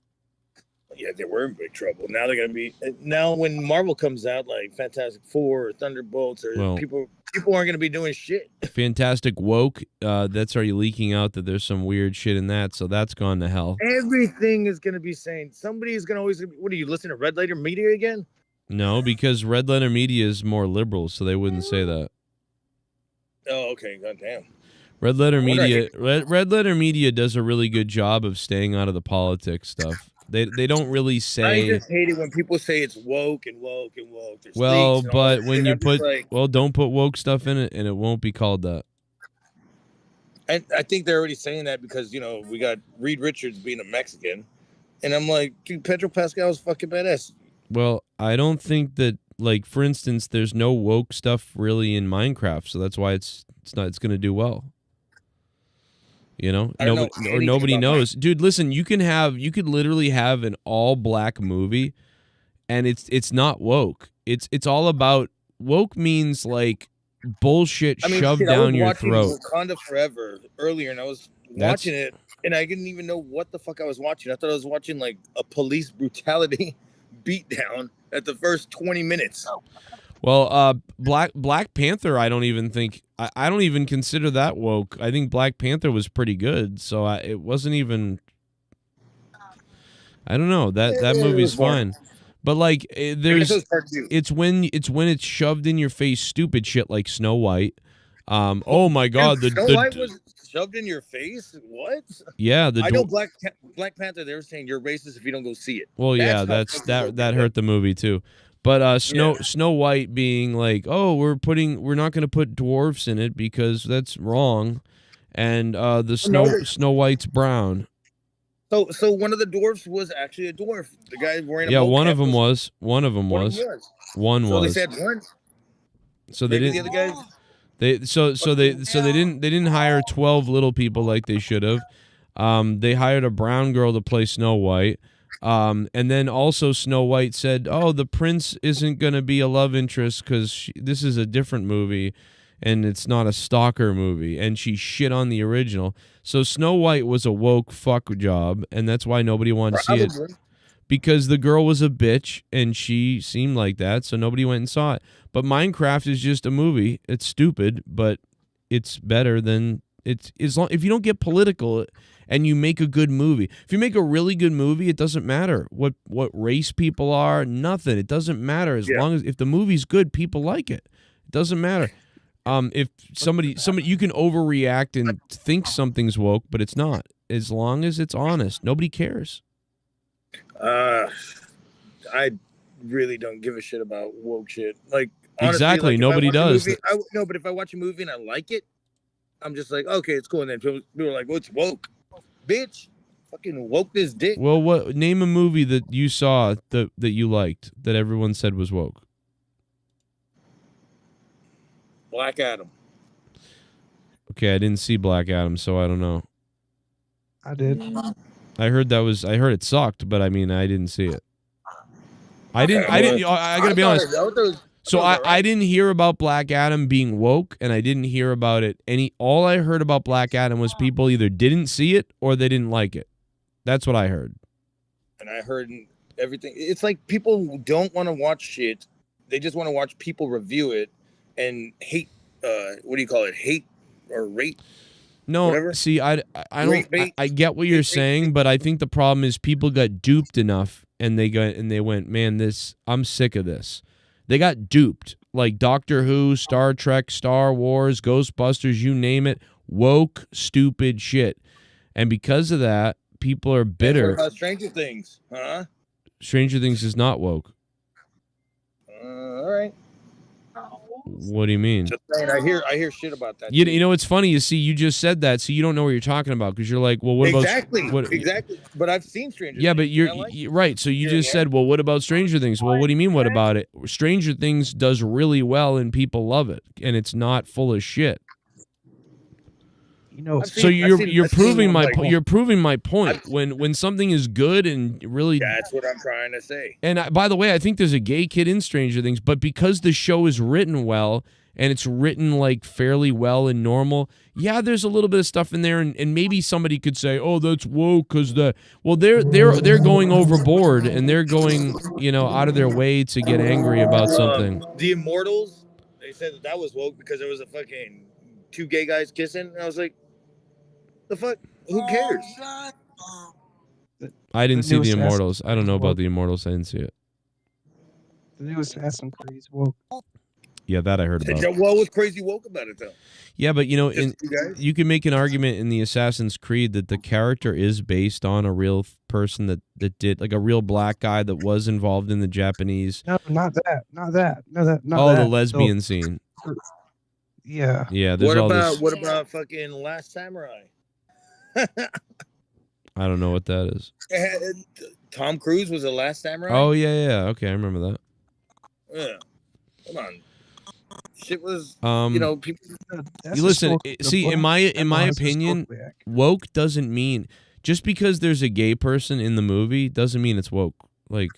That's what everybody's just... Right, but there are some people that are overboard. But it's because they're so sensitive to everything now because everything feels like that. So now if you do it at all, it's like, oh. So like you said, Garguts, it all comes down to how it's written. If it's written well, like Star Trek, Star Trek Discovery. I don't like Star Trek Discovery, and it's super woke, and it's fucking terrible. But there's a gay couple in that show, and they're written great. I like the gay couple. Like that's not the woke part to me. It's the other stuff. I actually think the couple's good. So that's not what it is. But there are some people that would say that. But no, it comes down to, is it good? Is it being done and it's being told well? It's not just being shoved in there to be agitating to people on purpose. Like, I can tell usually. You can tell if it's good or is bullshit. Yeah, that's true, I guess. For the most part. I mean, like Star Wars. Like, Star Wars, like, remember the first one was pretty good, and you were like, okay, let's see what they do in the second one. And then the second one was over the top with, hey, everything you knew, we're going to fuck it off to the side, and the women kick ass. Well, what are you doing? You could... women did kick ass. I mean... Yeah, but they Leia kicked ass. Exactly, but they pushed the story and the other characters aside on purpose to push this woman agenda, and it ruined the fucking movie. But you did say the other day, you were watching it the other day, and you were like, I kind of like it. There's some good shit. No, in there. the movie I think is half good. I think there's half of the movie was this, interesting thing visually and with some interesting ideas, and the other half is an abomination or it doesn't make sense, and that's what ruins it. It's like, well, what the hell are you doing? Like, you know. By the way, it took way too long to fucking figure out who the fuck Ray was. So I was Yeah. like, get the fuck out of here. Oh, Like, remember the last movie when Luke shows up at the end? Well, guess what? He hates everything and throws the lightsaber. Hey, remember when you're going to find out about Rey's parents? Well, guess what? You know you're not. And hey, remember when Snoke was the evil villain bad guy? Well, guess what? He's dead. You know, it's like it was all Palpatine. And hey, remember but instead, Remember when Palpatine died and it ended the story correctly? Yeah, remember when Finn was the secondary character in the show, but now he's way off to the side, and there's this new Rose character who's amazing. Remember when this purple-haired bimbo lesbian lady is better than everybody? Remember when Princess Leia can? Yeah, remember when Princess Leia can just float through the sky like Supergirl and like. That's because Luke, she's got the. Even Yoda said that she had the Force in her, and she's a great Jedi. Well, yeah. They just need to bring it out. We never saw her do any real. They did do a flashback, and it was pretty good. The flashback of them, her and Luke practicing lightsaber battle. Yeah, that was pretty cool. No, that stuff was kind of cool, and I don't mind the Leia stuff as much because she should be like an integral part, and she should have essentially similar powers to Luke, so that was kind of cool. Yeah, but the overbearing, the worst one is Rose to me. It really interferes. So Rose basically pushes Finn off to the side to take over. Laura Dern pushes Poe off to the side to take over, and Leia is basically pushing Luke off to the side. And she was going to be the hero of the third movie, but she died. But just, so it was all done for an agenda because that Kathleen Kennedy lady wanted to make the Force female and this female empowerment movie, and she's not gone. She's still there. She's not gone. She's not gone, DJ. She's not gone. She's never gonna go. She'll go when she's dead. Everybody says that she's gonna leave. She's not leaving. I'm so sick. By the way, I'm sick of that. About this, and I was just like, bro, she's not leaving. 7 years of this lady's leaving. She's gone. She's leaving. Oh yeah. Well, the shows still suck. Hey, I like the shows. Goddamn, Andor's coming up in like the next few. Oh my God, there's a fucking brown reclusive in front of me. Wow, wow, get bit. You know what's Guy Ritchie? Wow, did you hear what he just called? Did you see what he just called a black man? He just said a brown reclusive. That's horrible. That's called a homeless person, Garguts. You scumbag. Okay.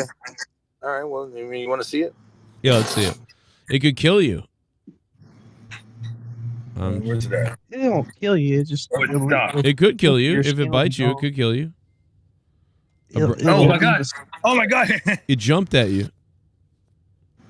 Well, I like how Mikkel is calling from us from under Yellow Submarine.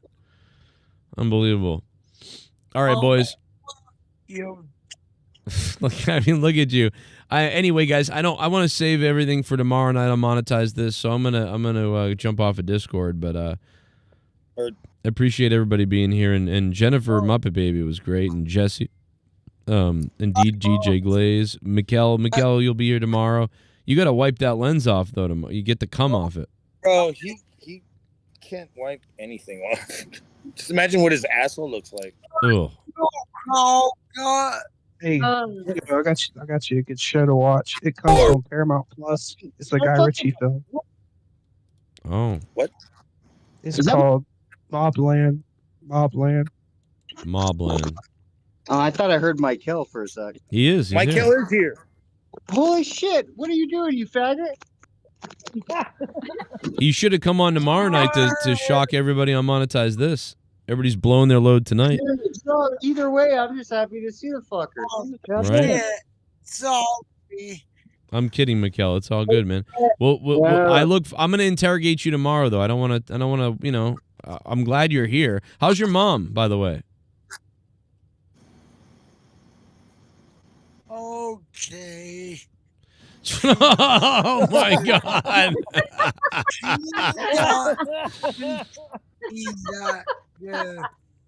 Wow, I was starting to get Jennifer back with that. I was starting to get concerned. He was gonna say she's dead, Joe. Dead.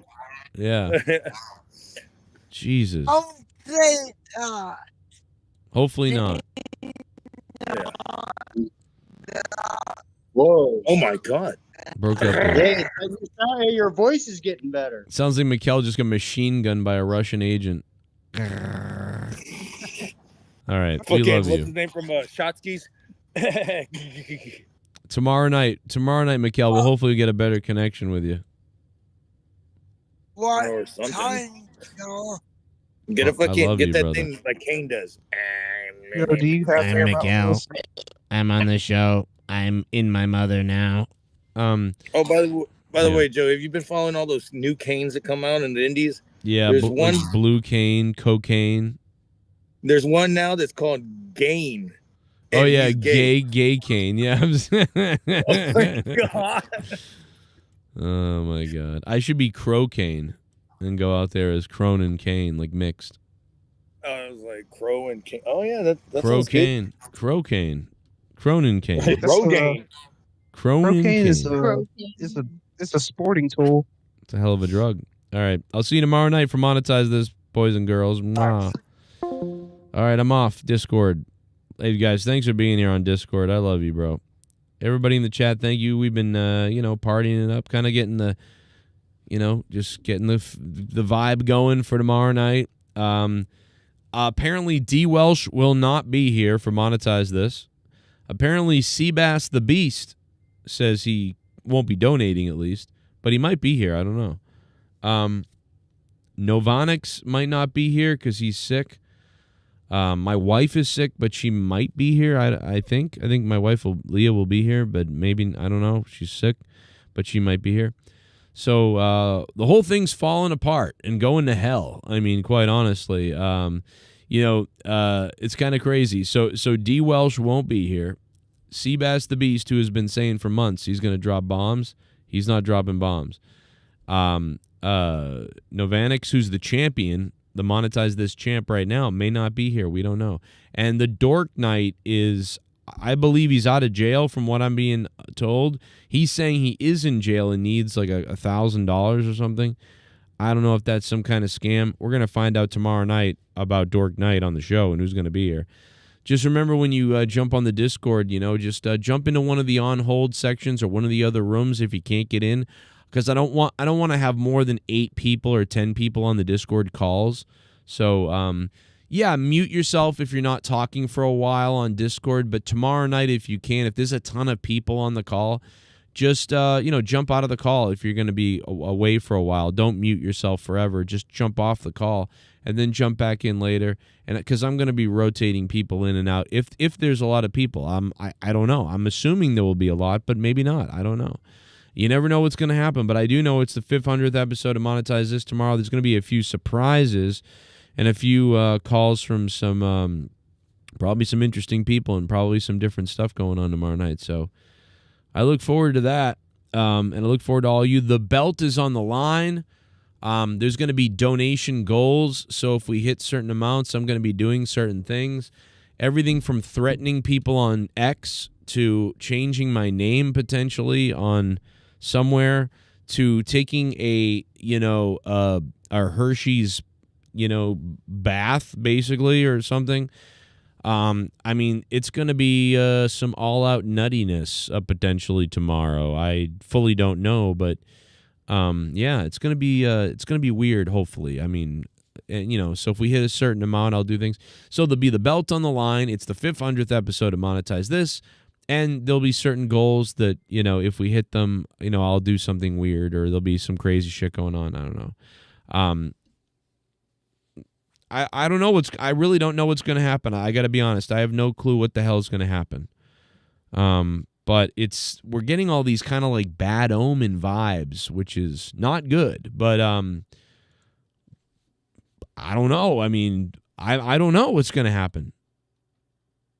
I really don't. I wish I could hype you up and tell you it's going to be this amazing thing. Either way, it's going to be a hell of a milestone. I know that. But right now, I don't know. I don't know what to tell you. You know what I mean? Who knows what's going to happen? But we can. Maybe somebody's going to bake a cake too. Remember Monetize This 100, where which has 17,000 views on YouTube, by the way, where somebody got mad at me because they baked a cake and I didn't show it on the show, and he was losing it. Fucking psychopath. I can't see the fucking message you send me because I get 1,000 fucking messages on Skype a second, dude. Stop making everything about yourself. Just because you donate fucking whatever you donate a month doesn't mean I only see everything you send me. 1 million people are fucking messaging me on Skype, on Twitter, and fucking everywhere, dude. I can't see everything you say. I only saw just now because you're a little fucking cunt in the fucking chat. I don't care if you buy a fucking golden shoe and then plate my name on it. I'm not supposed to sit here and make the whole show about you. I don't know what the fuck you're doing, bro. Scott, I can't see your fucking messages, Scott. I don't know what the fuck is wrong with you, but I can't see your fucking messages, dude. What are you talking about? You can't see my messages, bro. Dude, I get 100 fucking messages a second on Skype. There's 1 million messages. I fucking can't read everyone's message. I'm doing a show. I'm doing a show. I'm fucking monitoring a Twitter, a show. What? Listen to me. For the fuck's sake. Listen to me. You are fucking lying to your goddamn fucking teeth. I don't give a fuck what you say. You're lying through your fucking teeth. You're a psycho. I'm not fucking lying, you fuck. I put you on the phone. Skype just crashed a minute ago. Hey, listen.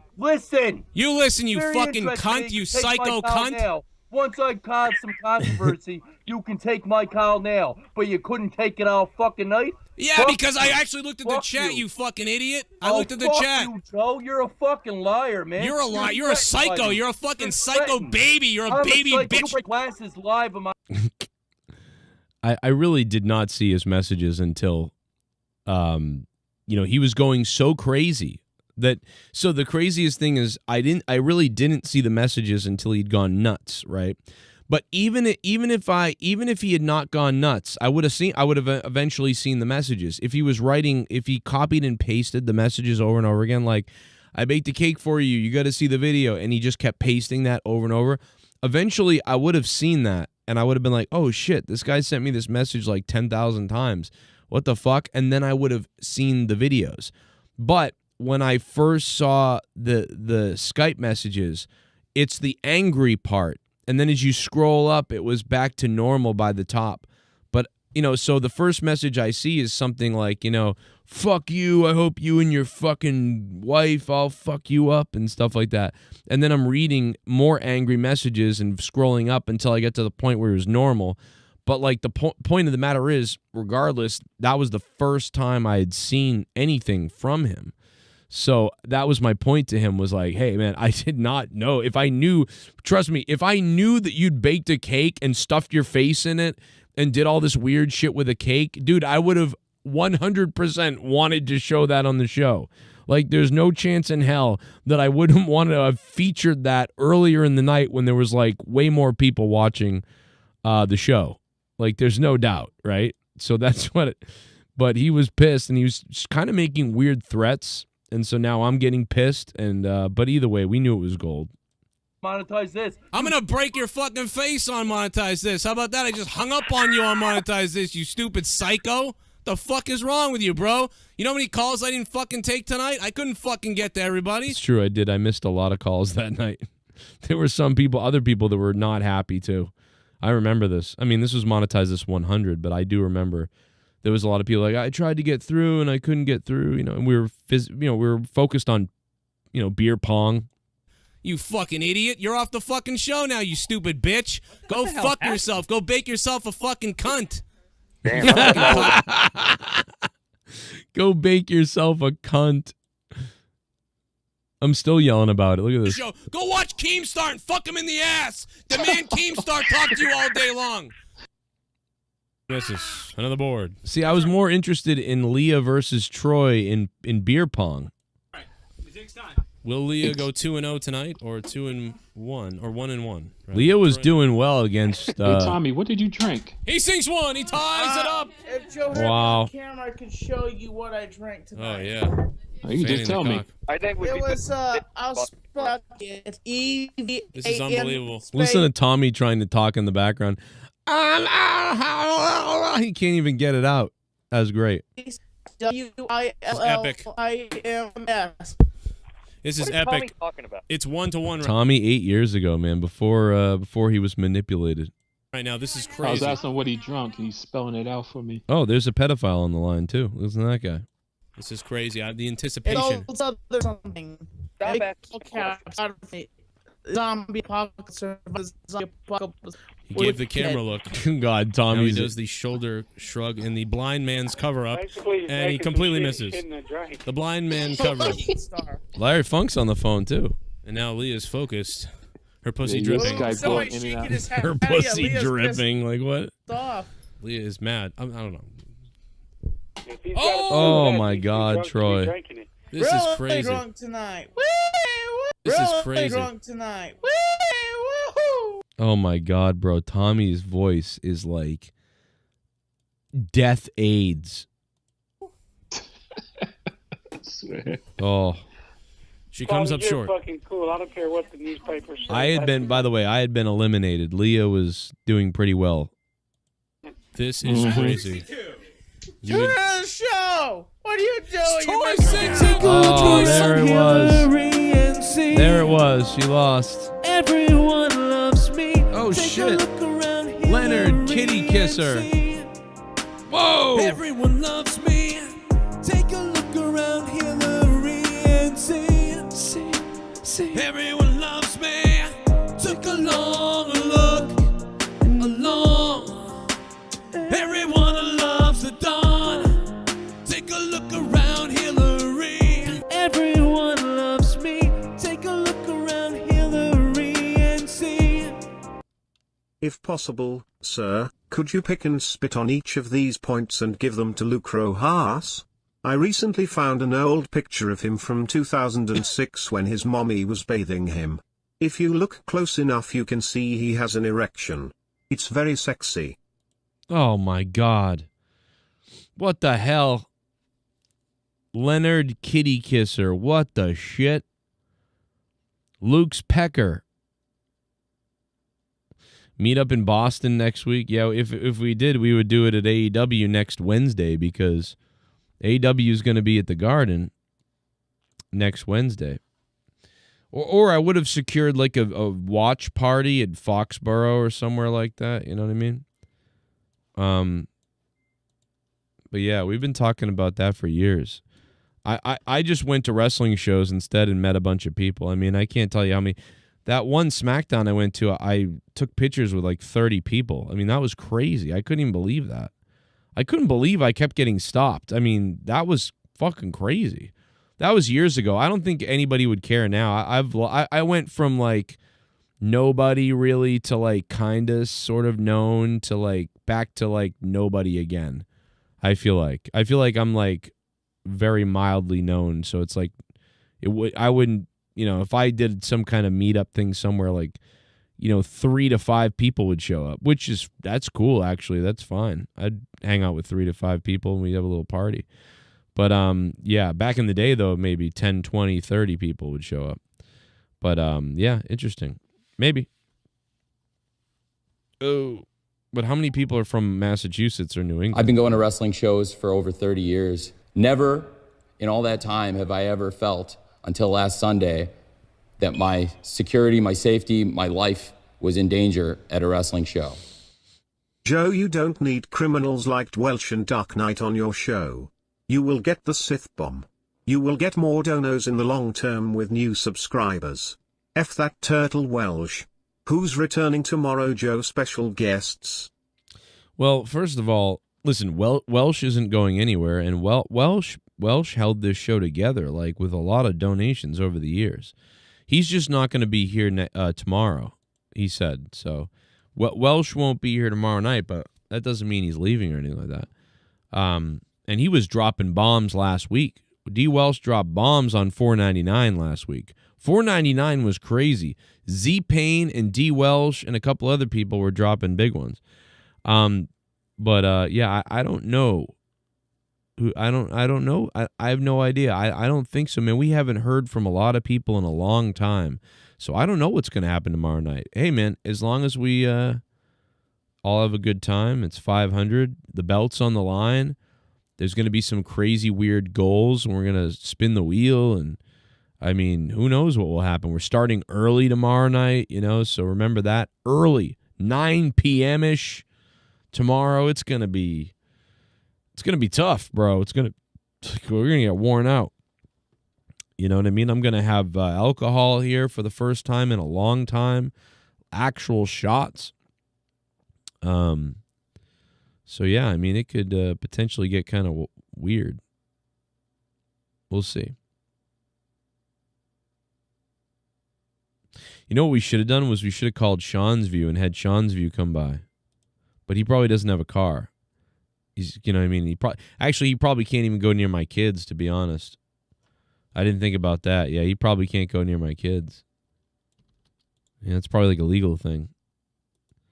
Although my kids are going to go stay with their grandmother, I think. So maybe he could. You know what we'll do is we'll just go abduct him. We'll go kidnap. Imagine that we kidnapped him and brought him to monetize this. See, I could have set something like that up. I mean, how funny would have that been if I called him up and I said, hey, bro, for monetize this 500, we do a skit where I abduct him, throw him in the car, and then on monetize this, he just sits in a chair, like gagged for the whole show. And every donation we gag him more as the donos come in. That would be crazy. Well, now they've locked me up in this chair and I've got a lot of death threats. And nobody cares about him. But, it'd be funny. But I think it would be funny. But, nah, stupid. Monetize this episode 3. What did that sound like? To do that. Who? Wait a minute. Wait a minute. Who's stupid in Germany? Wait a minute. Say it again. Well, it's extremely fashionable to say that Arnold Schwarzenegger is a dummy, and I've met tons of Germans that just kind of look down at. Wow, I can't believe Tommy said that word there. That just kind of look down at Arnold. Really? Tons. But he's Austrian, so I mean. But I would say it's probably the same thing over there too, and Bill Burr just puts it in total perspective. I mean, all right, here's what you do. You move to Austria, becoming a bodybuilding champion. Like, let me blow your mind with this. Monetize this episode 3 is 2 hours long. Republican does it the old-fashioned, like, money laundering scumbag way, but the liberal does it in some kind of fucked up way. Like, hey, hey everybody, I'm saving puppies. Donate to me. I'm saving puppies. But then you keep all the money and go buy a whore. But shit bum. Tonight's show was 4 tenths. Dan 21. Wow, not a fan of SmackDown. Not a fan. 4 out of 10. And like I said, I didn't watch enough of SmackDown to feel like I should give it a rating. But 4 out of 10 sounds bad. I don't think people loved it. Yeah, he's a faker. I can't even believe he gets more views than I do. Now, he used to get more views than I do, then I got more views than he did. Now he gets more views than I do again, and he uploads fake news. So it's like, I'm almost ready to start putting out videos like 7 WWE superstars die in a train incident. And then like coming on and then doing a couple of news stories, and then in the middle of it being like, and now there's a story about a train accident, which is, it just obviously it seems like a complete fabrication.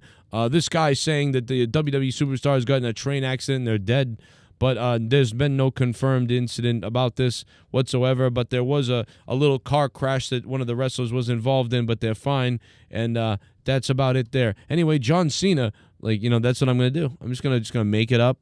And apparently you'll get 10,000 views if you do that. You know what I mean? So fucking crazy. Yeah, I should make a second channel that's just retarded. Like, and just basically just make up the dumbest shit you've ever heard. That could be kind of funny. That's kind of funny. But yeah, monetize this 3, man. Wow, 2 hours long? Yikes. Unbelievable.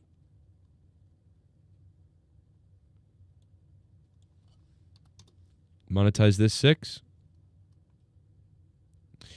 I don't even know if monetize this 6 exists. Monetize this 3/6/2015 live? Like, what is this? To be tickled with a feather on my big toe. Whoa. What the hell? Thanks. That's crazy. 5 minutes. I'll tell you what, man. My hair was whipping back then. You know what I mean? Like my hair was rolling back then, bro. On Monetize This, like that was Monetize This episodes like 30 to 40 to 50 are probably the last time I had that hair. I don't think my hair would not even grow this long anymore. Like my hair was whipping back then. Like, and it was really there. Like my hair was rocking, dude. It looked nice too. Now it's like dead thin shit. You know what I mean? Like, God, my hair was rocking. What happened? I mean, it was thin, I know, but like, it's like it was there. You know, it was still flowing. Okay, it looks a little greasy there, but, you know, it was, yeah, see, look at that. It was still rolling. I only had the little tiny macho baldy spot there. It was mostly there, you know, back then. Man, I missed that hair.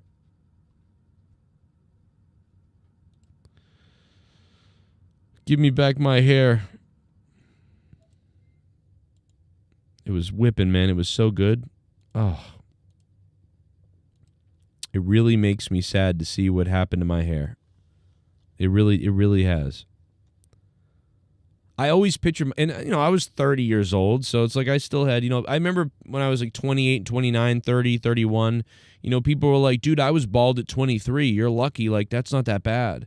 And I'm like, yeah, now it is bad. It is bad now. Now it's at, like 3 years ago. I would say about 3 or 4 years ago. Maybe 4. Let's say 4 years ago. So when I was about 35, 36, maybe 35, 36, 37, that's when people started saying like, dude, just shave your head. Just shave your head. And I'm like, well, I'm not, it's not like I'm trying to pretend it's not falling out. It's just like I like, you know, I used to think that about Hogan. I used to be like, why does Hogan have those fucking hanging golden locks on the end? Why not just shave your head? But it was like a look. I don't know. And I guess I feel like I have this fucking rascally shit look. I don't know. I don't know. I can't explain it. But you're right. It's weird. But yeah, I would say about 36, 37 is when, like, okay, probably just shave it now. It's no point, you know, in keeping that. But I'm just lazy because I need it for, like, I do so much remote stuff that when I part my hair like this and it's all clean and puffed up, you really can't tell that I'm missing my hair. What?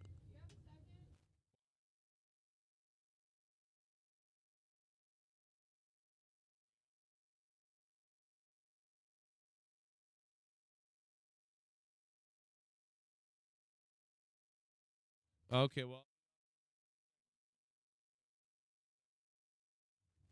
Leah needs my help for some reason. I think she's probably going to kill me. So I'm going to go in a second. But, yeah, so I don't know.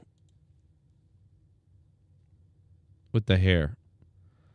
But, man, yeah, my hair is not getting that long. It wouldn't get that long again, you know, for a while.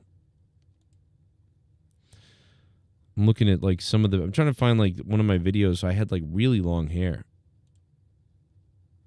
And, it got crazy. Man, you could tell. No wonder I didn't sell a ton back then. I was wearing these awful white polo shirts to all my sales jobs. I should have probably worn a suit, you know, to be honest, or like a nice polo, like an expensive one, not like a $10 shit Walmart one, you know, because like, man, they looked like shit. Like I looked like a ragged piece of shit. Like, I wouldn't have bought shit from me. I would have been like, dude, I'm not buying nothing from you, son. Like, that polo, whatever that is, it looks awful. Look at this thing. YouTube Nation, Joe Cronin. Oh, man. I hope I didn't say that. That's suicidal right there. Of the first Nintendo, and then the Sega Genesis, and then, you know, every new Nintendo that came out, and then PlayStation 1. You know, there hasn't been a big system release since maybe Xbox 360 in 2004, but not like the original Xbox. So that's what we're looking for. That's what I've been searching for. When is that new I look like one of Trump's illegitimate kids or something right system here. going to come out. And I'll get more to that in the end of this video. Let's talk about the facts about the Xbox One. So, if in your sense a new system, we're getting a new system. That's a... I'm actually excited about the Xbox One coming out in a year. Look at this. It's like, oh yes, in a couple of years or in a year, we're getting Xbox One. That's crazy. What a moron I was. Can't wait. Wait till you see what that system's like, brother. You know? Like, I'm all excited. Like, thank God a system's coming out. Like, it's not going to be good. Go up 2-0 and they start playing dirty. The Bruins just say, fuck this, and they wake up and they kick the shit out of Vancouver. Wow. You know, I mean, they just start... This video got 200 views, and it sounds like shit. And that's a $20 microphone. Going balls to the wall on them. Montreal wants to fuck around and cheap shot, and they get tooled. Same stuff happens. I don't know what it is. The only people that have beaten the Bruins is Washington, the Capitals, last year in the playoffs, in the first round, Game 7 even. But man, I was a little excited. And whoa, look at Gavin in the background here. Look at Gavin. Look at the SummerSlam DVDs too. Look at the SummerSlam. Before he went on, I haven't even been looking it up.